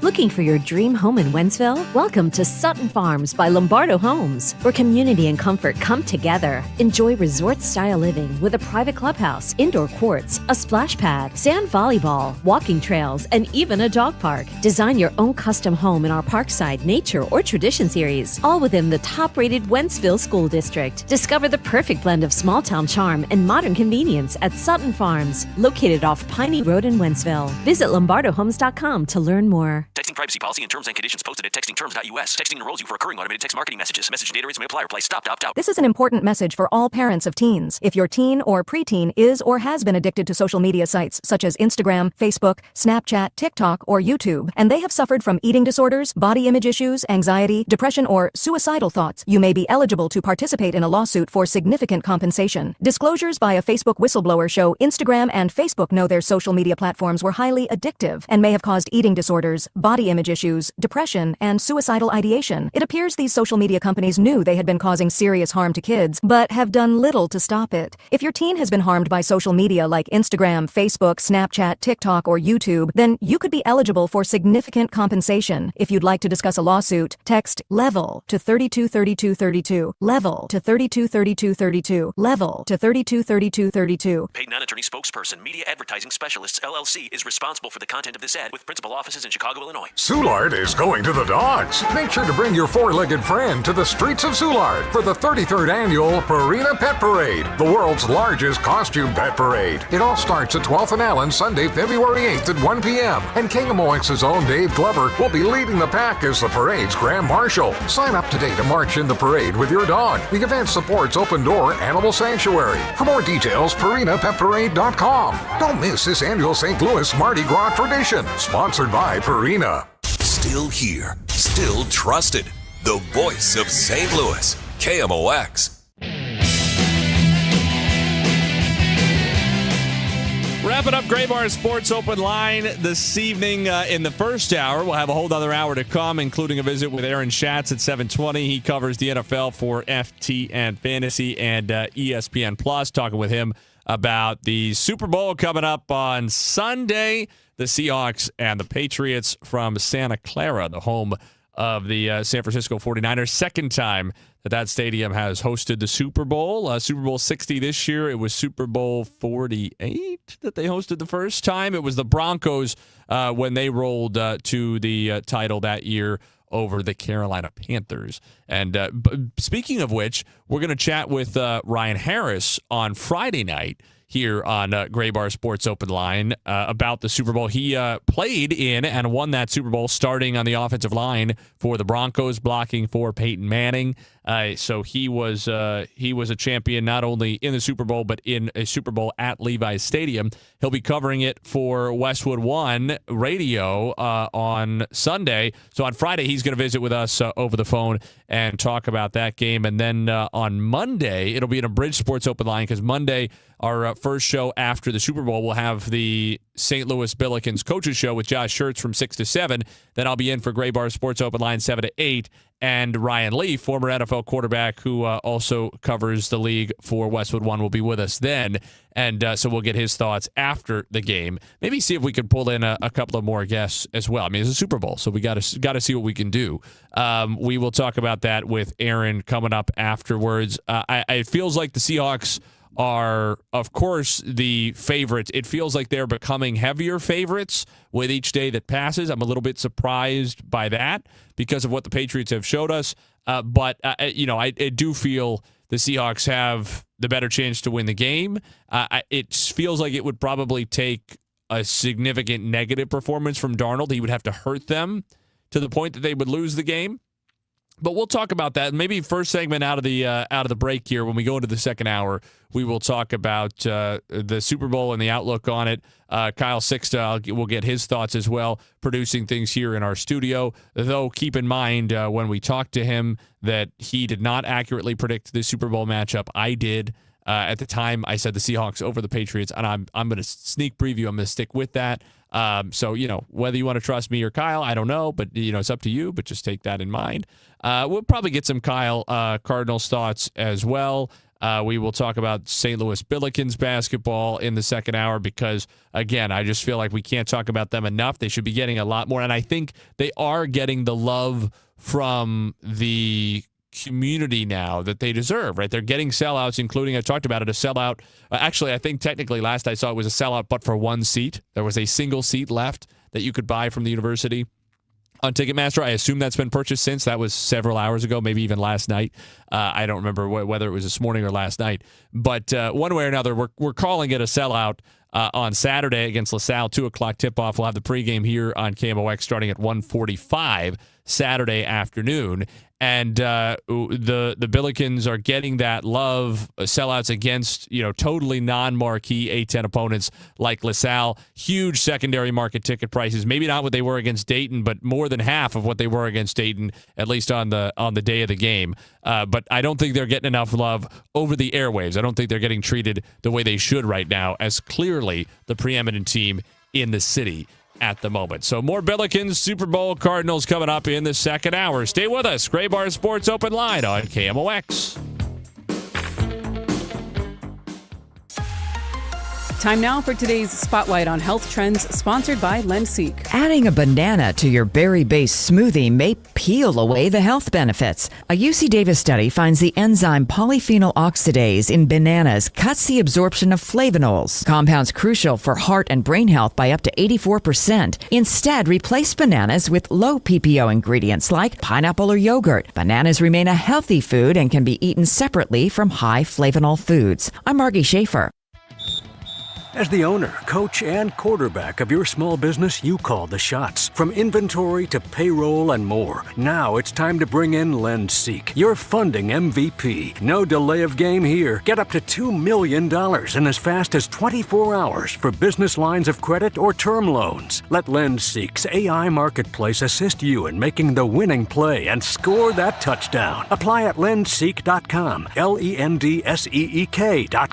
All week long, it is the last last call for football, and FanDuel is giving you a daily profit boost every single day leading up to the big game. Today's 30% profit boost on receiving markets, so that's receiving yards over under, alt receiving yards, most receiving yards. At the moment, it's JSN, the yard total kind of high at 93.5, maybe feeling the under on this one.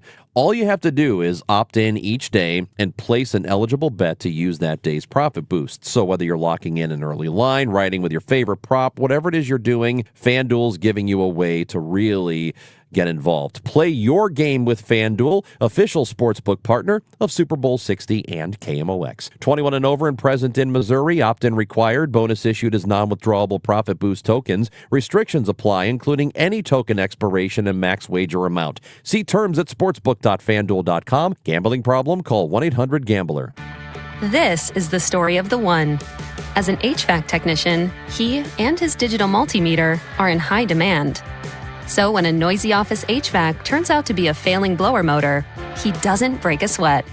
With Grainger's easy-to-use website and product information, he selects the product he needs to keep everything humming right along.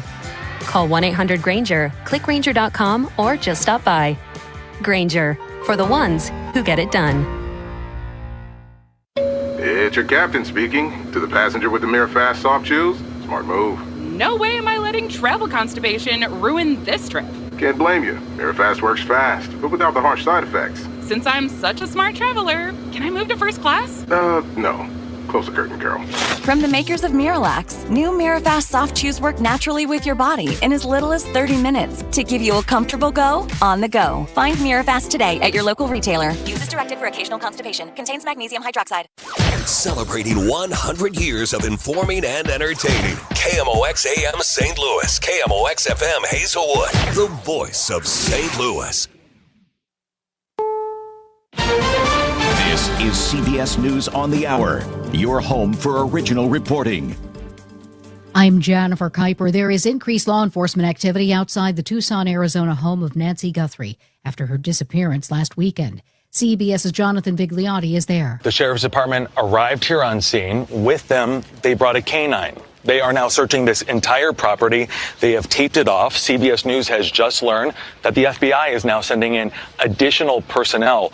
Officials have been combing through hundreds of leads. This could be one of them. A drawdown of federal immigration officers is underway in the Minneapolis area. CBS's Omar Villafranco with more.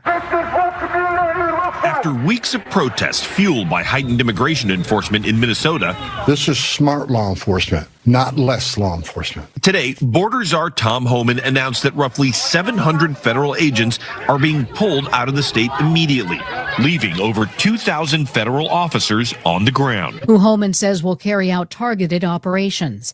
The midterm elections are 9 months away, but President Trump remains preoccupied with his loss to Joe Biden several years ago. In Georgia, 2 recounts have confirmed the 2020 ballots, and nationally the president is talking about taking over some state elections.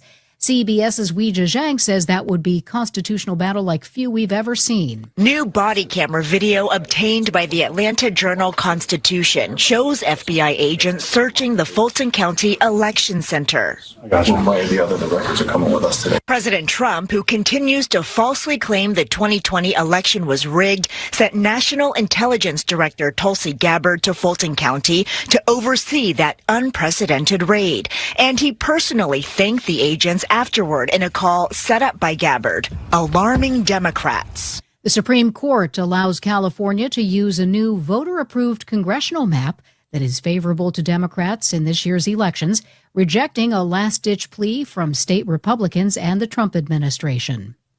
Detroit Lions fans Ryan Kennedy is suing the Pittsburgh Steelers and wide receiver DK Metcalf. The $100 million lawsuit claims the fan was physically harmed by Metcalf and falsely accused of making racial remarks in 2025 at Ford Field.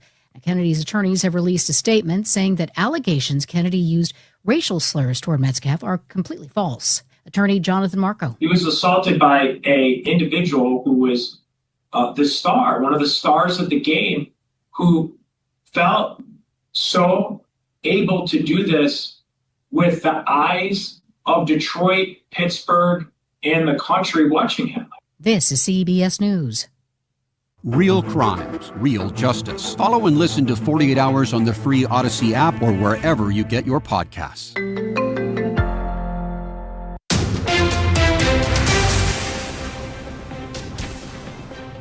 At 7:03, it's a clear sky. Right now, 27 degrees downtown at the Arch.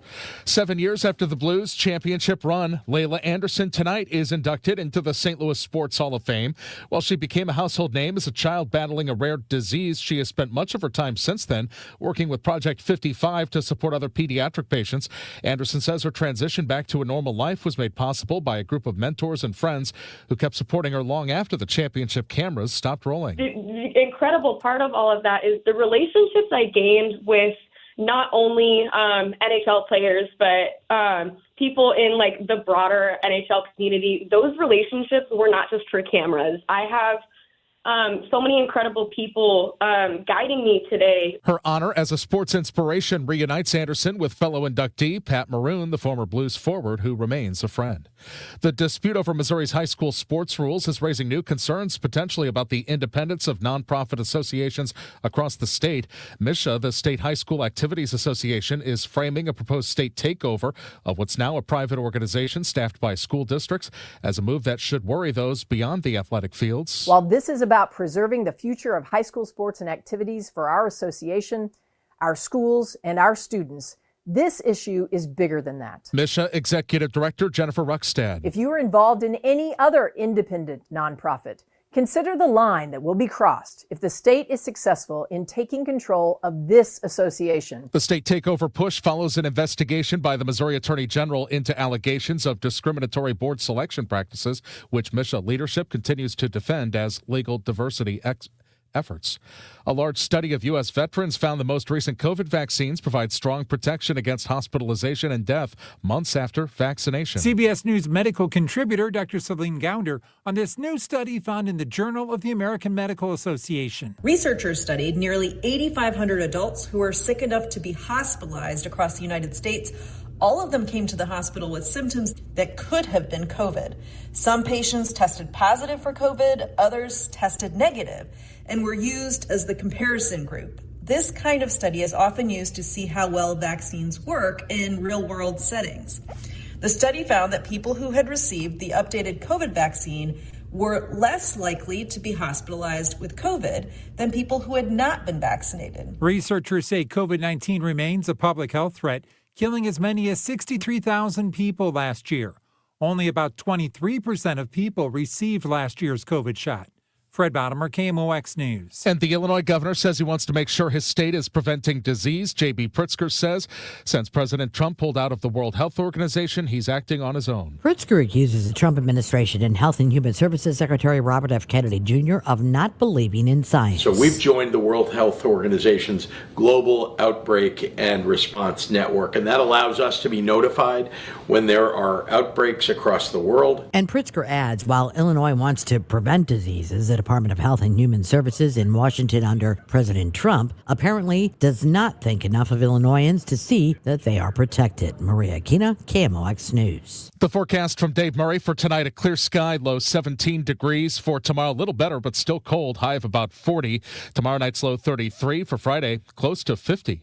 Right now, clear sky, 27 downtown. I'm Michael Calhoun, KMOX News.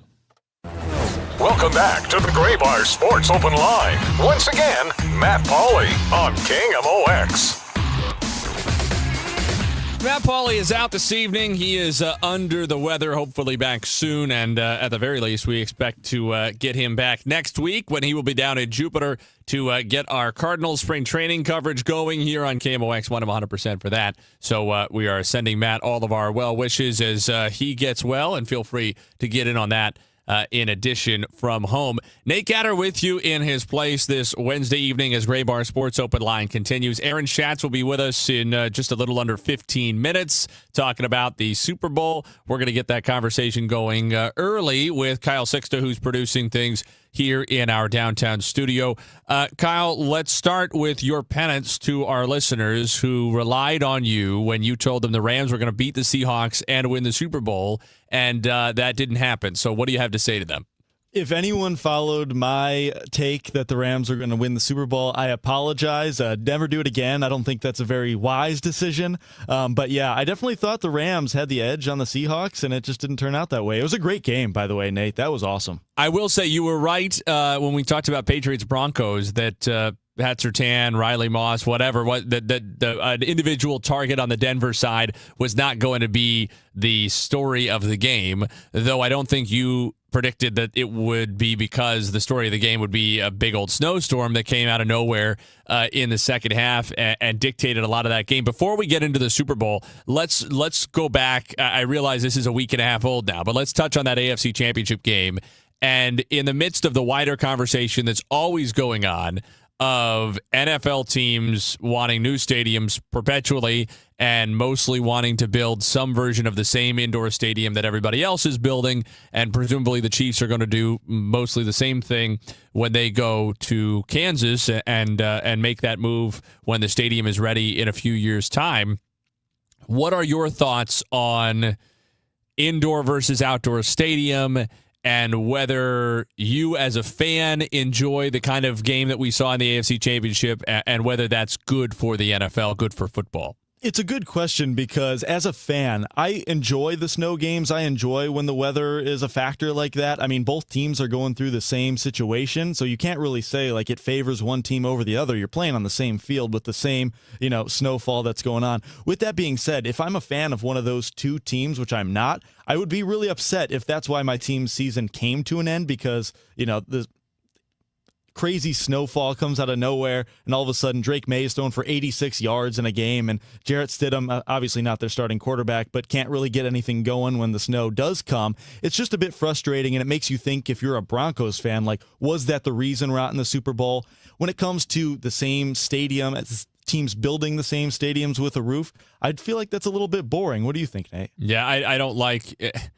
I think homogenizing football is a big deal, and people don't necessarily realize it. Now, I understand that if what I'm saying by that is there have to be some weird or funky or ugly or lousy stadiums in the league because they add character. It's like, well, that's easy to say until that's your stadium that you got to go play in or work in or watch the game, where you want to have a season ticket and you got to watch 8, 9, 10 games a year in that stadium. How come we got to have the lousy one, whatever market, right? How come we're getting the short end of that stick? And I hear that.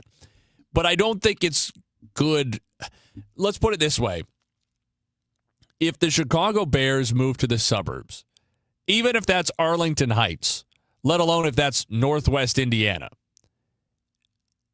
and they build a stadium that is something like what all these other teams are building, where it has some kind of transparent siding and a semi-transparent roof that probably does not retract, or if it does, it's minimal like it does in Atlanta, and we're getting another glitz and glamour indoor stadium, I think that detracts from the essence of football.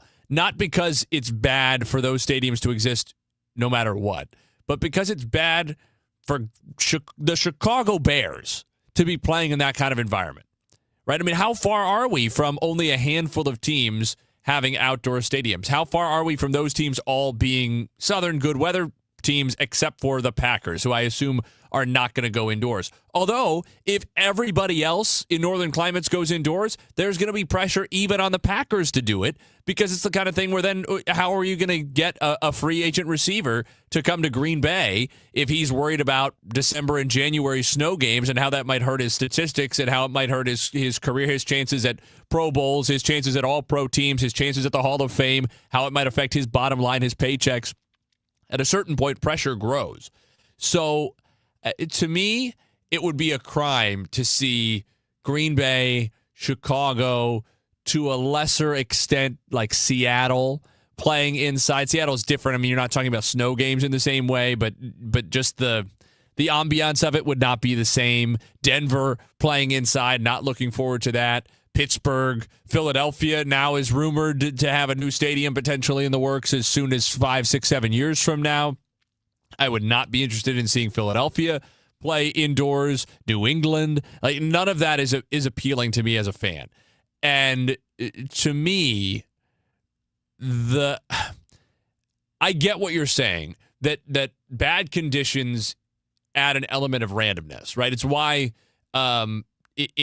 despite the fact that it was a significant departure from tradition, and they're a school that doesn't like to depart from tradition, Notre Dame went to artificial turf, whatever that was, 7, 8, 9 years ago. And they did it in spite of complaints from a significant chunk of the fan base, who are generally traditionalist, as they should be, because one of Notre Dame's comparative advantages over the rest of the country is its tradition. That's why it's silly when Notre Dame wears alternate uniforms. You have a uniform that any other team, any other brand would love to have because of the value that it presents. Don't act like you're too good for it. But they went to artificial turf, not because it saved them money, not because it looked better, but because they have 4- and 5-star players, and a lot of their games are against teams, almost all of their home games are against teams that have lesser talent than they do. And you don't want to have a surface where guys are more likely to slip and fall, where you're going to get weird bounces, where there's a higher element of randomness. Even if it's marginal, you'd rather have a better measure of true talent when you have more talent. So you'd rather be on the turf. And I can get if people say when you have an AFC championship on the line, a game of huge value to those franchises, to their fans, to the players who are in them, to the coaches, right? These are career defining, in some cases, maybe even life defining, at least professional life defining games. There is an unbelievable amount on the line, tangible and intangible. And you want to reduce randomness to the degree possible. There's always going to be the randomness that comes inherent with a one-game sample size, but you want to reduce that to the degree that you can. If I had as much wrapped up in it as these guys do, if I was a head coach in the NFL, I might well feel the same. As a fan, especially as a fan who is not overly wrapped up in an individual team, but who likes the NFL, and who like sports for the narrative and drama of it all, variety is the spice of life. Variety is special. Variety is important. It's what's interesting. I don't want to see the same thing over and over and over again. This is not a common occurrence, right? How often are huge playoff games like this defined by weather? Very, very, very rarely. I don't think ever in my life has there been one that was defined by weather to this degree. Meaning it was not only a severe snowstorm, but it kind of came out of nowhere. And so, for example, Mike Vrabel, had he known it was coming, probably takes the points when he went for it and makes it 10-0 in the second quarter when he went for it and didn't get it deep in Denver territory, right? So this was a highly unusual situation because of the severity and lack of foreseeability of the weather. The Super Bowl in, what was that? It would have been February of 2006, what, the Bears and the Colts Super Bowl. That one was a significant weather game in Miami. The Prince halftime show in the driving rain. So maybe that's another huge game that you throw out where weather had a significant impact. But again, it's something that people could anticipate on the day of. Certainly, maybe you didn't practice for it in the same way you might have. But certainly, coaches could see it coming when they're strategizing in game.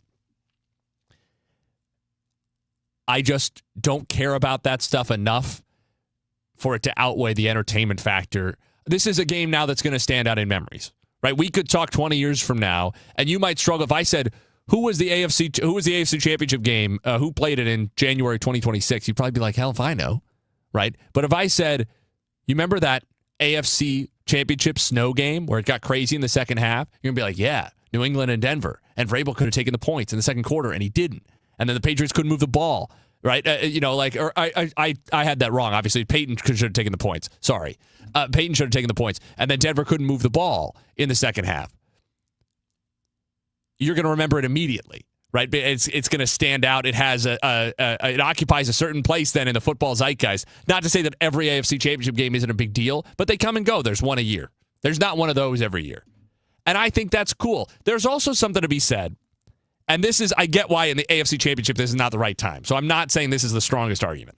But there's something to be said for why golf fans and guys who play golf like to watch the Open Championship or the U.S. Open and see guys struggle, whether it's because it's bad weather or the course is just murderous, right?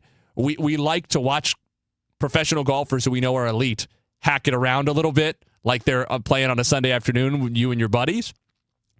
And this is not quite the same as that, but there's something to be said for watching elite professional athletes have to struggle through difficult environments and difficult situations and find a way when they're having a tough time just keeping their feet firmly on the ground, right? That's it humanizes them to a certain degree to see them slipping and sliding around like that. I think it's kind of fun. I get that the AFC Championship game is not the perfect venue for that. To me, you have to have variety. You have to have entertainment that is memorable and occasionally that's going to include something that is not strictly football, that stirs up the game, that stirs up the sport, and creates something memorable, even if it's not ideal for creating the perfect, in a vacuum, competitive endeavor where we find the true winning team. Because there are always going to be things that happen, right? You can't control which way the ball bounces. Can't control that the ball stuck to David Tyree's helmet and he held onto the football. Right? I mean, in what world are the New York Giants better than the New England Patriots that season? There just isn't one. If they play that game 100 times, the Giants win 10. Maybe they win 20. Right? They were huge underdogs by Super Bowl standards. Patriots were overwhelmingly favored. Things happen in games that get us outside of the ideal controlled competitive environment. Our goal, the NCAA tournament as an entity, stands for the fact that our goal is not always that the better team wins. I get that that's, again, a little bit different. But this is just my mindset is that entertainment is the main thing. And would I find football more entertaining if every game were like that? Of course not. Even if most games were like that, or even if a game every year was like that, I wouldn't. A championship game, that is. But once every few decades, to have a big playoff game where teams really have to struggle through that kind of weather that comes out of nowhere, whatever, I think there's a fun entertainment value in that. And to me, unless you're a Broncos fan, I don't think anybody is looking back on that game without fondness. And the Broncos' bad luck revolves much more around Bo Nix breaking his ankle than it does around the snow. That's a good example of how bad luck happens in sports. It can hurt your season in a way that, everybody deals with at one time or another. I think it was fun. And sports are supposed to be fun. Sports are supposed to be memorable. Sports are supposed to be entertaining. All of those things are more important than watching the game in perfect 72-degree comfort at all times. And I just don't, those stadiums don't do anything for me. Go to a big game at Lambeau. Go to a big game at Soldier Field. Go to a big game in Pittsburgh, in Buffalo, and tell me it's the same as going to a big game at SoFi Stadium. Or, God forbid, going to a big game like in Glendale. Right? It's just not the same thing. It's just not. So,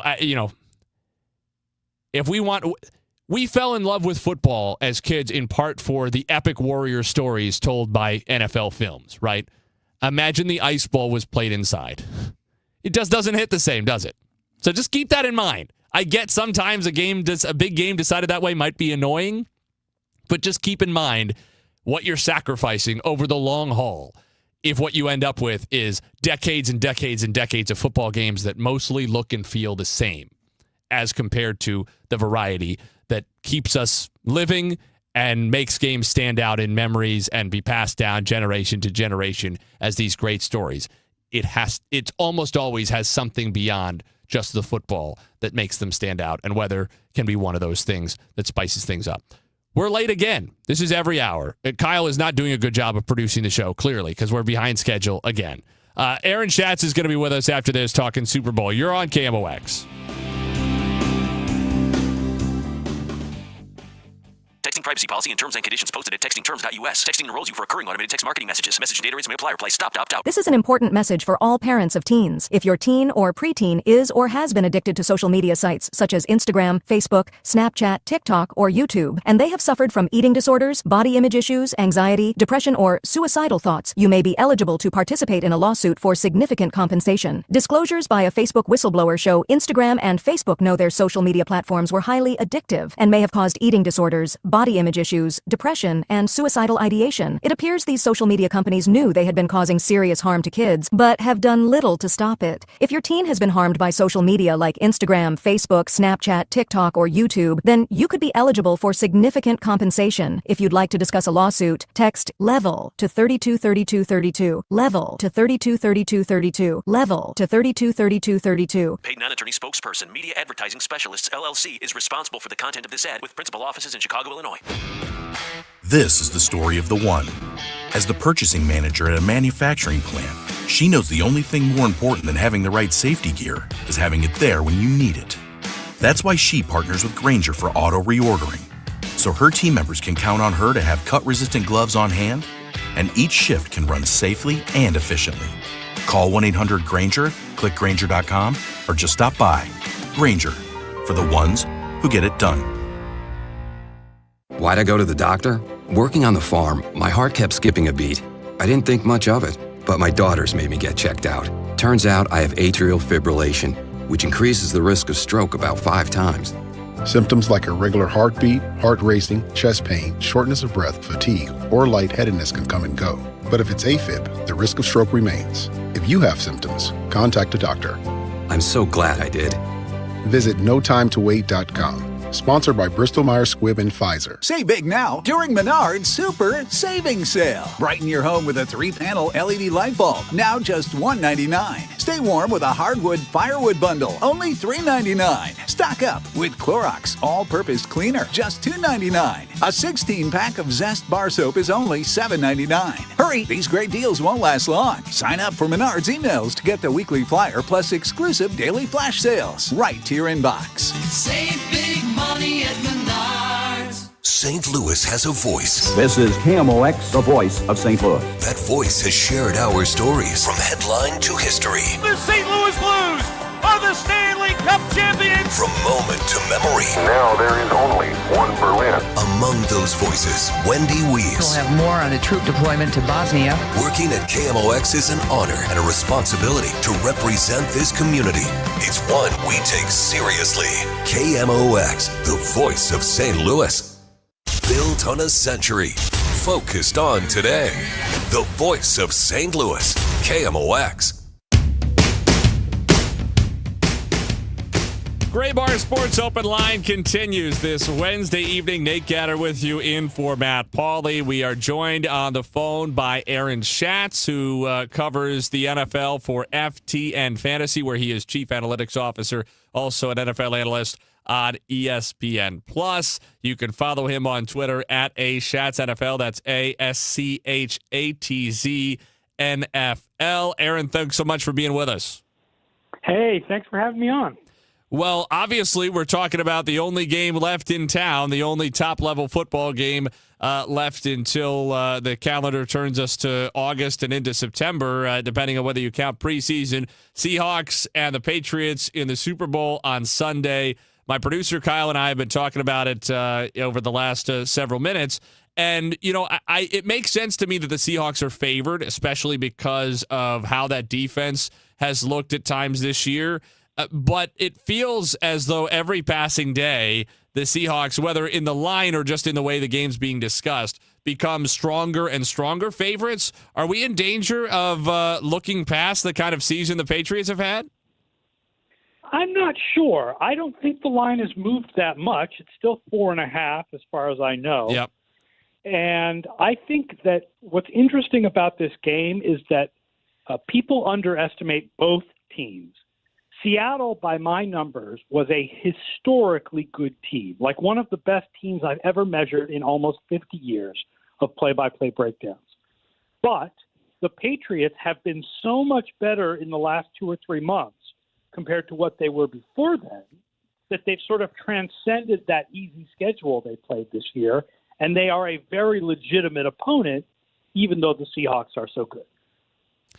Do you think, considering the Patriots played such an easy schedule relative to what top teams in the NFL normally play, and that's an advantage of going, you know, worst to first and getting that last place schedule that they enjoyed this year.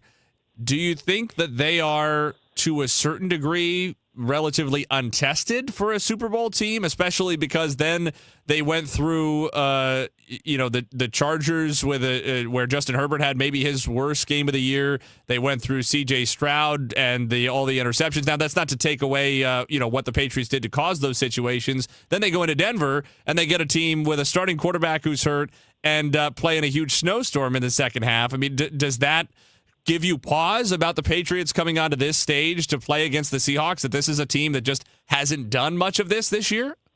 No, I think that the Chargers and especially the Texans were good tests. And I think that it sort of takes away the Patriots' agency to just say, well, Stroud imploded. Well, why? Why did Stroud implode? Because the Patriots' defense played very well against him. The AFC Championship game is obviously a different issue because there was a backup quarterback, and then it spent the second half of the game snowing sideways. But I do think the Patriots have been a little bit tested. And the fact is, for example, the Patriots had the third easiest schedule since 1978. The team with the second easiest schedule was the 99 Rams, and they were fine when they got to the playoffs. That's a very good point, and a topical one. That's some good St. Louis-centric research usage right there being doled out on KMOX. Aaron Schatz is with us. He covers the NFL for FTN Fantasy and ESPN+. Aaron, what's a kind of under-the-radar matchup or key that you're looking at in this game that you don't think is talked about enough so far? I think the punt returners, the Seattle's special teams are so good in every way. The Patriots, their thing is punt returns with Marcus Jones, but also they're not very good at punt coverage, which makes it more likely that Rashid Shaheed brings one back for Seattle. And I think this is going to be a lower scoring game. So whichever team can get that big special teams punt return, that's going to really turn the game.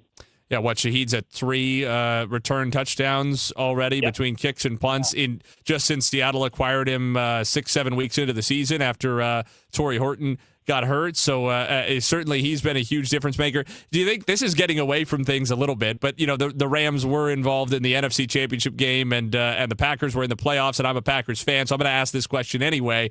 Do you think seeing the success of the Seahawks on special teams and how it's contributed to the situation in which they find themselves maybe leads the Sean McVays and Matt LaFleur's of the world to take special teams a little bit more seriously? Well, it's difficult because special teams are very inconsistent from year to year. So you can plan to have good special teams, and you're not necessarily going to have good special teams.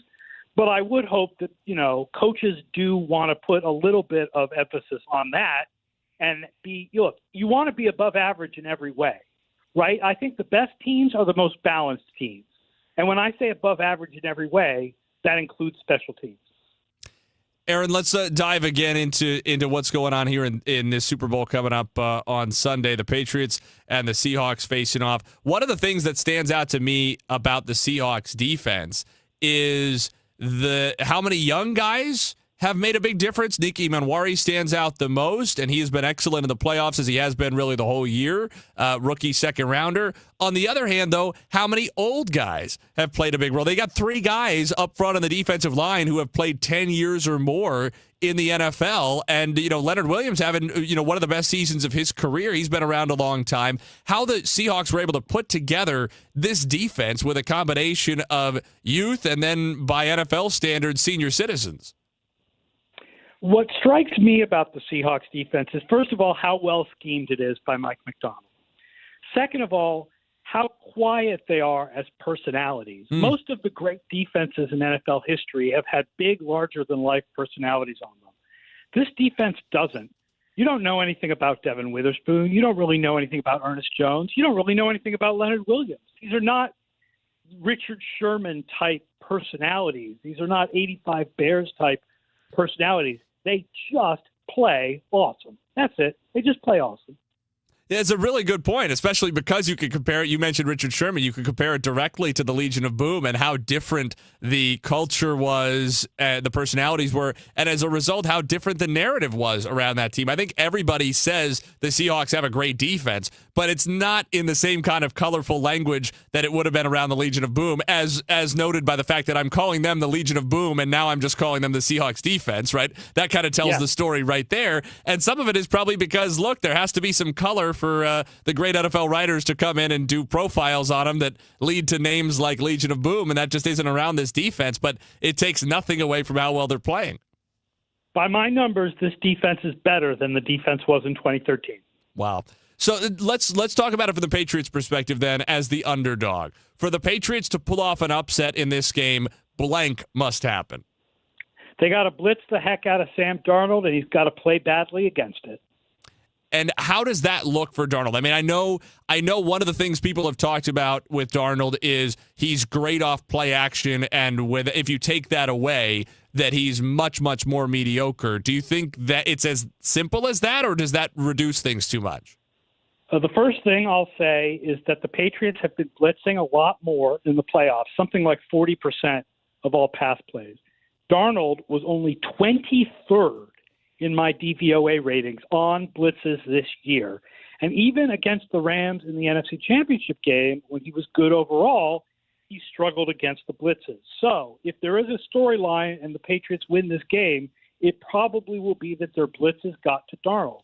Also, their defense is very good against play action, which, like you said, is very key to what Seattle does. And if they can stop Kenneth Walker, which is tough because he's so good at avoiding tackles, but put them in third and long, the Seahawks really struggle in third and long. Aaron, can you think of a guy, whether it's through the lens of your ratings or other metrics, who has had, especially a quarterback, who has had such an incredible turnaround to his career and an incredible turnaround at his statistical production as Sam Darnold has from his early years in the NFL across multiple stops in the league to what he's done the last 2 years in Minnesota and Seattle? Yes, I know exactly who the guy is who reminds me of Sam Darnold, and that is Jim Plunkett. Huh. What about him reminds you of Darnold? Jim Plunkett was the number one pick in the draft for the New England Patriots, struggled for a couple of years for what was at the time a backwards, awful organization. Went to San Francisco for a couple of years, was okay, not that great. Went to the Raiders, won 2 Super Bowls, helped by great teammates. So, I mean, if Darnold wins, to me, that's the storyline. It's a Jim Plunkett-like redemption. And the San Francisco 49ers can take credit for both, for having been a useful stop on the way, perhaps. Absolutely. Although he didn't play much for the 49ers, he played more for the Panthers. But still, the point is that there was a stop in between. Yes, and you know, he's been – I think it's really a credit to Darnold, the San Francisco time in particular, not to put too much of a lens on it or too much of a magnifying glass on it, but what a credit to Darnold that even given the experience that he had in the NFL at that point, that he was willing to learn not only from Kyle Shanahan, but he's been very public about what he felt like was learning from Brock Purdy, a guy far his junior and taking 200-odd picks behind him in the draft. The humility that it would take for a guy who would have every reason at that point to be limping around with a bruised ego that he wanted to protect to take what he could out of that time in San Francisco and clearly use it to just totally turn around his career in Minnesota and Seattle.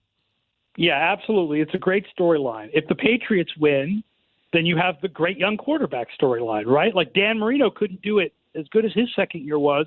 He couldn't win the big game. If May does it, he won in his second year. It would be really impressive. What about from the Seahawks standpoint? Maybe it's not as sexy a question as what do they need to do to pull off the upset, but what do you think is the most important thing for the Seahawks to ensure they control this game and do what Vegas expects them to do? I mean, I flip it. The offense playing well, I think. I mean, I feel like their defense is going to play well. I know that Matthew Stafford lit them up with deep passes. That didn't happen in any other games this year. It's really unlikely. As good as Drake May is on deep passes, it's really unlikely that Drake May outscores Sam Darnold in a 35-31 barn burner. I just don't see that as likely. It's much more likely that the defense plays really well because they're just a really good defense. And the question is, can the offense score enough points if May has like an average day because the defense is so good, can Darnold and the offense score enough points? Can Walker break the long runs and not get stuffed at the line? Can they convert the third and shorts? Very good, by the way. Seattle very good at converting third and short with the A.J. Barner tush push. If they do all of those things, they are the better team, and they should be able to win. But it's closer than I think people are giving it credit for, like 60-40. Aaron, one more for you before we let you go, unrelated to the Super Bowl, and you really would have had no way of preparing for this question, so I apologize that it's coming a little bit out of left field, but it's probably something you've thought about and maybe talked about since the AFC Championship game happened. But Kyle and I were talking in the last segment about the weather and what a defining role it played in the second half of that AFC title game and how that parlays into the larger conversation about all the indoor stadiums that are popping up all over the NFL and the ways in which it maybe maximizes the talent on display and maximizes the chances of the best teams and the best players having the most success, but also in some ways homogenizes the league. What are your thoughts on the weather's role in the AFC Championship game, whether you liked it, didn't like it, and if anything, how it informs your opinion about indoor stadiums taking over football? It's fun every so often to have a game like that. I think it's fun. I wouldn't want every playoff game to be like that. But it's fun every so often to have a game like that. And I think the best stadium plan is the one they have in Buffalo, where they're covering the fans but leaving the field uncovered. Yeah, I think Kyle and I pretty much totally agree. So we have your check in the mail for agreeing with us. That was perfectly played. You did exactly what I wanted. Yeah, I mean, it's every so often you get a game like that. It's a good time. And listen, not all snow games favor the defense the way that the one in Denver did. In fact, snow tends to more favor the offense the way it did when the Rams played the Bears a week before, because if you think about it, it's easier when you're slipping around to know where you're going than to be reacting to where other guys are going. That's a good so point. It's kind of easier to play offense in the snow. Wind is a bigger issue than snow is. And obviously outside, sometimes you get wind, sometimes you get snow, sometimes you get both. But no one came out of that Rams-Bears overtime game and said, the problem is it snowed in Chicago. Aaron, we appreciate your time. Thanks so much for being with us. Hey, thanks for having me on. FTNFantasy.com is the website. So go read my big preview and you'll get a lot more stats. I will be on my way as soon as the show finishes. Aaron Schatz joining us here on KMOX, covers the NFL for FTN Fantasy at ESPN+. You can follow him on Twitter at ASchatzNFL, and you can head to FTNFantasy.com for all the pre-Super Bowl information that you need to round out your expectations, be the most knowledgeable person at your Super Bowl party, or if you must, place a wager. Kyle Sixta, Nate Gatter with you on Gray Bar Sports Open Line. We'll continue in a moment. Hey, it's Debbie Monterey, and I think right now we all need something to look forward to, and a nice little getaway is going to do it for me. So I've been looking at this 5-day Arizona trip that I planned in September, and to me, it sounds absolutely perfect, and I would love for you to join me. Here's what we're going to do. We're going to stay in Flagstaff because that means cooler temperatures. It's a great home base, and from there, we're going to visit Sedona, the Grand Canyon, and Lake Powell all in one trip. I'm talking about red rocks, big views, and that deep blue water at Lake Powell that looks like a postcard. I'm told September is one of the best times to go with fewer crowds, more comfortable weather, and everything's going to be planned out for us. We just show up. If this sounds like something you'd like to do, please join me because I have always wanted to go to the Grand Canyon. Travelwithdebbie.net. That's travelwithdebbie.net or call Cruise and Tour at 800-383-3131. Space is limited, so don't delay. 800-383-3131. Travelwithdebbie.net. Are you turning 65 or new to Medicare? Humana knows not everyone has the same needs when picking a Medicare Advantage plan. Now that I'm retired, I want to enjoy the life I've worked hard to build. So I want a plan that covers me when I'm traveling the country. Humana has a plan for that. As a veteran, I want a plan that fills in the gaps my VA coverage doesn't provide, like dental care. Humana has a plan for that. I feel good about my health. I just want care and coverage with predictable costs. No surprises. Humana has a plan for that. With a Humana Medicare Advantage plan, you get coverage and benefits that focus on what matters most to you. Learn more at gethumana.com. Humana, a more human way to healthcare. Humana is a Medicare Advantage HMO and PPO organization with a Medicare contract. Enrollment in any Humana plan depends on contract renewal.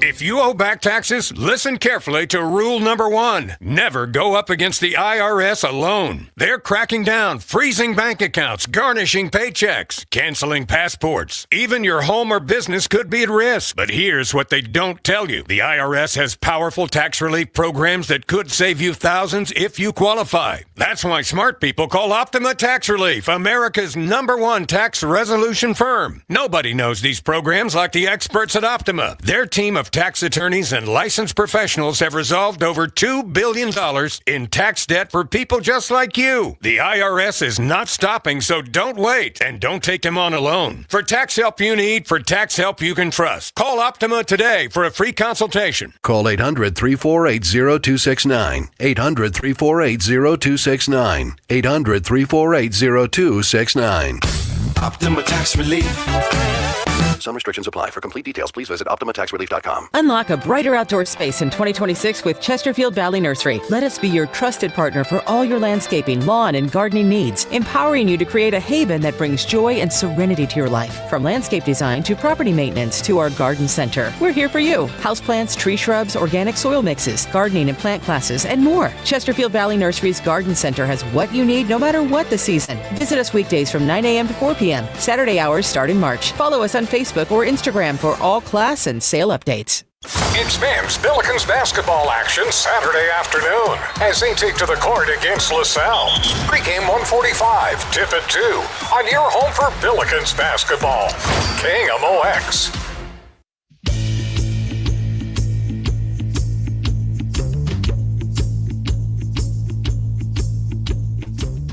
Into our final quarter hour of Gray Bar Sports Open Line this evening. Nate Gatter with you in for Matt Pauley, who we hope to have back tomorrow for our Cardinals Countdown to Opening Day show.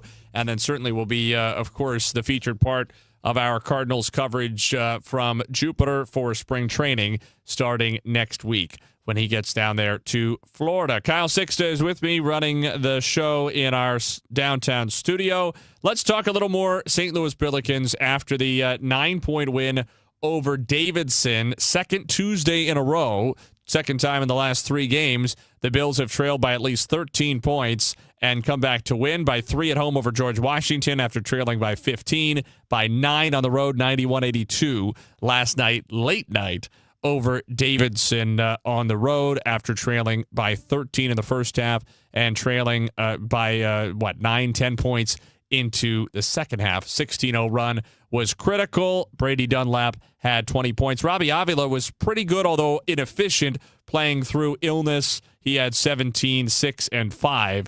Certainly, he was a key there. Davidson really built their lead shooting the lights out early on in the game. I think this would have been a smoother win for the Billikens if not for Davidson's unusually hot shooting in the first 10, 12 minutes of the game. Not to take anything away, the Billikens are partially responsible for that and how they're defending the three-point line.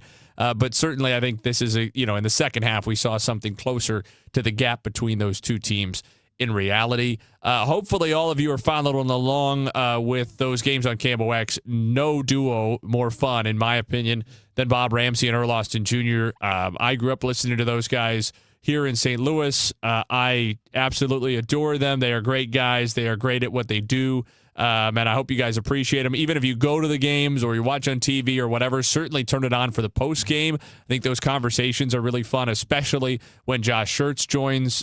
He is extremely open. I think a lot of coaches are open with a lot of Billikens coaches we've had are open with Rammer and Earl in the post game, but Schertz in particular, he's willing to sit there and really go through a lot and speak very frankly about what went well and what didn't during the course of the game. It's a real treat. I'm not ordinarily a big pregame, postgame show guy or shoulder programming guy in general. I think a lot of it, especially on television, is vapid and mostly meaningless unless you're just a total idiot who knows nothing about how the game works or what's going on in front of you and needs everything to be explained to you.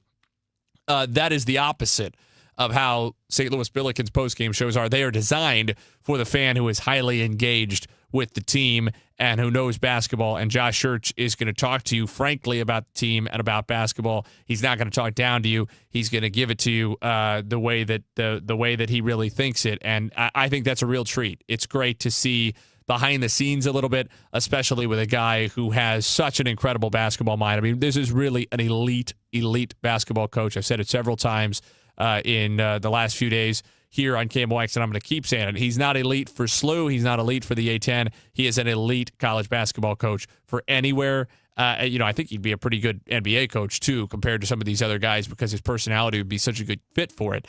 But certainly, I mean, he is an elite college basketball coach, and we are very, very lucky to have him here in St. Louis for however long that turns out to be. Hopefully a very long time. At the very least, I hope for a year or two more after this one.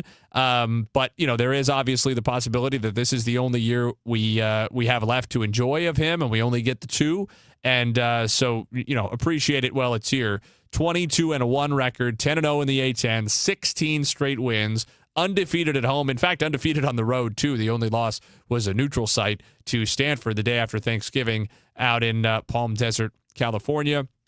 The Billikens will be back home. It'll be the Billiken Hall of Fame game on Saturday, 2 o'clock Central Time tip-off, 1:45 our pregame here on KMOX.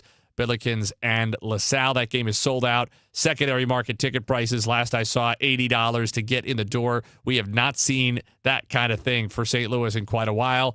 On the road for a couple of games after that, Loyola and Rhode Island. Then a big one at home, the 20th of February, 2 weeks from Friday, against VCU. Billiken blew out. And only 2 more home games after that, Duquesne and Loyola. The final 2 road games, end of February and the only road game in March, are going to be the really tricky ones. There are other tricky games left in this schedule, and obviously the Billikens have a small margin for error because of the weakness of the A10 and the weakness, although by little to no fault of their own, of their non-conference schedule. They just can't afford to get tripped up, or at least not more than once or twice.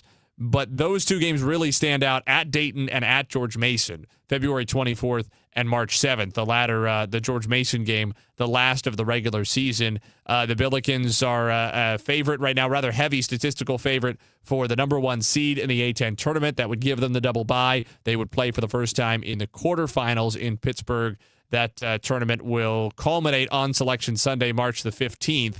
They would play 13th, 14th, and 15th. If they did, in fact, get the number 1 seed or any of the top 4 seeds and won both in the quarterfinals and the semis to reach the championship game. I think the ceiling for the Bills is probably a 4, maybe a 3 seed if they won all the way out. In the NCAA tournament, if they won their remaining, 8 regular season games, you're at 30-1. You get to 33-1 if you win the 3 games in the A10 tournament. And they'd be carrying in a 27-game winning streak at that point into the tournament. I think probably a 4 and a 3 if some things break their way ahead of them. More reasonably, if they lose, let's say, 1 or probably they could lose 2 more games, I would think, and still be safely in, whether that's, if we imagine 1 regular season game and then, say, lose the A10 championship game, I think they're safely in there, but it's probably more like a 7-ish, and you don't want to get below a 7. 8, 9, you got to avoid, and I'd like to avoid 7. I think 6 would be great. I think that's the realistic sweet spot for the Billikens. Obviously, if they win all the way out and could get a 3 or 4, that would be phenomenal. But I think realistically, if we're imagining another loss or 2, that 6 spot is most likely maybe 5, and that would be great with me. You can't have the 8 because then you're running into a 1 seed. Even if you win the first round, you're running into a 1 seed in the second round, and you really, really would like to avoid the 7 too, just to take a few more of those top teams out of the equation. But this is going to be a really fun conversation to keep having over the next 5 weeks or so until Selection Sunday rolls around, especially because there is at least some possibility that the Billikens could play here in St. Louis at Enterprise Center in the first and potentially second rounds, with them coming to St. Louis March 20th and 22nd. We'll take one more break. Gray Bar Sports Open Line concludes after this.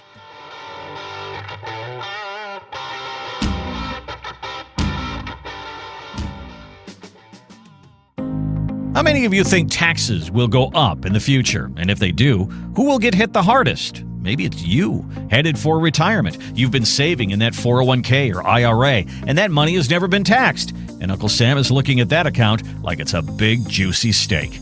What can you do about it? Join the All Financial Group for their Taxes in Retirement Seminar, Thursday, February 19th or Tuesday, February 24th. They believe a financial plan is not a retirement plan without a tax plan. Fund your retirement, not Uncle Sam's. Reserve your spot today by calling 636-230-8824. That's 636-230-8824. Or go to yourmoneymattersstl.com. Investment advisory products and services made available through Impact Partnership Wealth, LLC, IPW, a registered investment advisor. Neither the firm nor its agents or representatives may give tax or legal advice. Individuals should consult a qualified professional for guidance before making any purchasing decisions. The Humane Society of Missouri's Day of Giving is just around the corner. On this day, your favorite local TV station will highlight incredible rescue stories of animals fighting to survive, stories of courage, resilience, and hope. Visit the Humane Society website to watch these powerful stories and see the life-saving work made possible by compassionate donors like you. These stories underscore why it's so vital to support the HSMO. Go to KMOX.com/events today for more information. Game day starts before kickoff. Get ready for the big game with help from Menards. Find great deals on sofas and recliners to keep guests comfortable all game long. Score big savings and stock up on game day goodies. Shop a variety of snacks and drinks to keep your party fueled up. Make Menards a part of your game plan. Shop in store or on Menards.com and save big money. Save big money at Menards. When it comes to lighting, Graybar goes beyond parts and products. We help contractors turn plans into smart designs, manage kitting and deliverables, and navigate local codes so you can stay on time and on budget. Smart, scalable, job site ready. That's not just lighting. That's like kicking your project into Graybar mode. Yep, Graybar does that. It's Tom Ackerman for Ophthalmology Associates, the doctor's doctors, 314-966-5000 or online at youridoc.com. Soulard is going to the dogs. Make sure to bring your four-legged friend to the streets of Soulard for the 33rd annual Purina Pet Parade, the world's largest costume pet parade. It all starts at 12th and Allen, Sunday, February 8th at 1 p.m. And KMOX's own Dave Glover will be leading the pack as the parade's Grand Marshal. Sign up today to march in the parade with your dog. The event supports Open Door Animal Sanctuary. For more details, PurinaPetParade.com. Don't miss this annual St. Louis Mardi Gras tradition. Sponsored by Purina. One city, one voice. KMOX, the voice of St. Louis. Just a couple of minutes left on Graybar Sports Open Line this evening. Nate Gatter with you in for Matt Pauley. Kyle Sixta is producing, and it's time to put Kyle on the spot. We mentioned it briefly during Rush Hour Sports with Kevin Wheeler between 5 and 6. You can go back and hear that on the free Odyssey app. If you missed it, you can get it in podcast form, same as you can for this show. Vegas has the Cardinals line right now on win totals for the 2026 season, over under 69.5 wins. To hit the over, they would have to win 70 and lose 92. Kyle Sixta, if I forced you to make a bet on that line, are you going over or under 69.5 wins for the Cardinals next year? I do like the over, Nate. Not by much. If it were, more so what it was before the Donovan trade in the low 70s, it would be a lot harder for me. But I just feel like, with the pitching being as bad as it was last year, with all the Fetty starts and all the bad Palante starts and Michaelis starts, the pitching can only improve. And I know he lost some bats, but young guys hopefully will take that step forward. And I think that balances out to be a similar team as last year. I think so, too. I think if you pin me down, I'm thinking 73 to 75 wins, something like that is realistic, and that still leaves you a little bit of a wiggle room to stay above that 69.5. So I think as it stands right now, I think I would go over, and I doubt the Major League roster for 2026 purposes gets considerably worse. There's not a whole lot else to move that the Cardinals would move. That'll be our show this evening. Tune in for Cardinals Countdown to Opening Day tomorrow. Back with you for more Graybar Sports Open Line on Friday here on KMOX. Thanks to our guests this evening, Mark Schreiber, Aaron Schatz, and to Bernie Miklas. You can go back and hear it on the free Odyssey app. Stay with us on KMOX. For your best vision, visit the Doctors of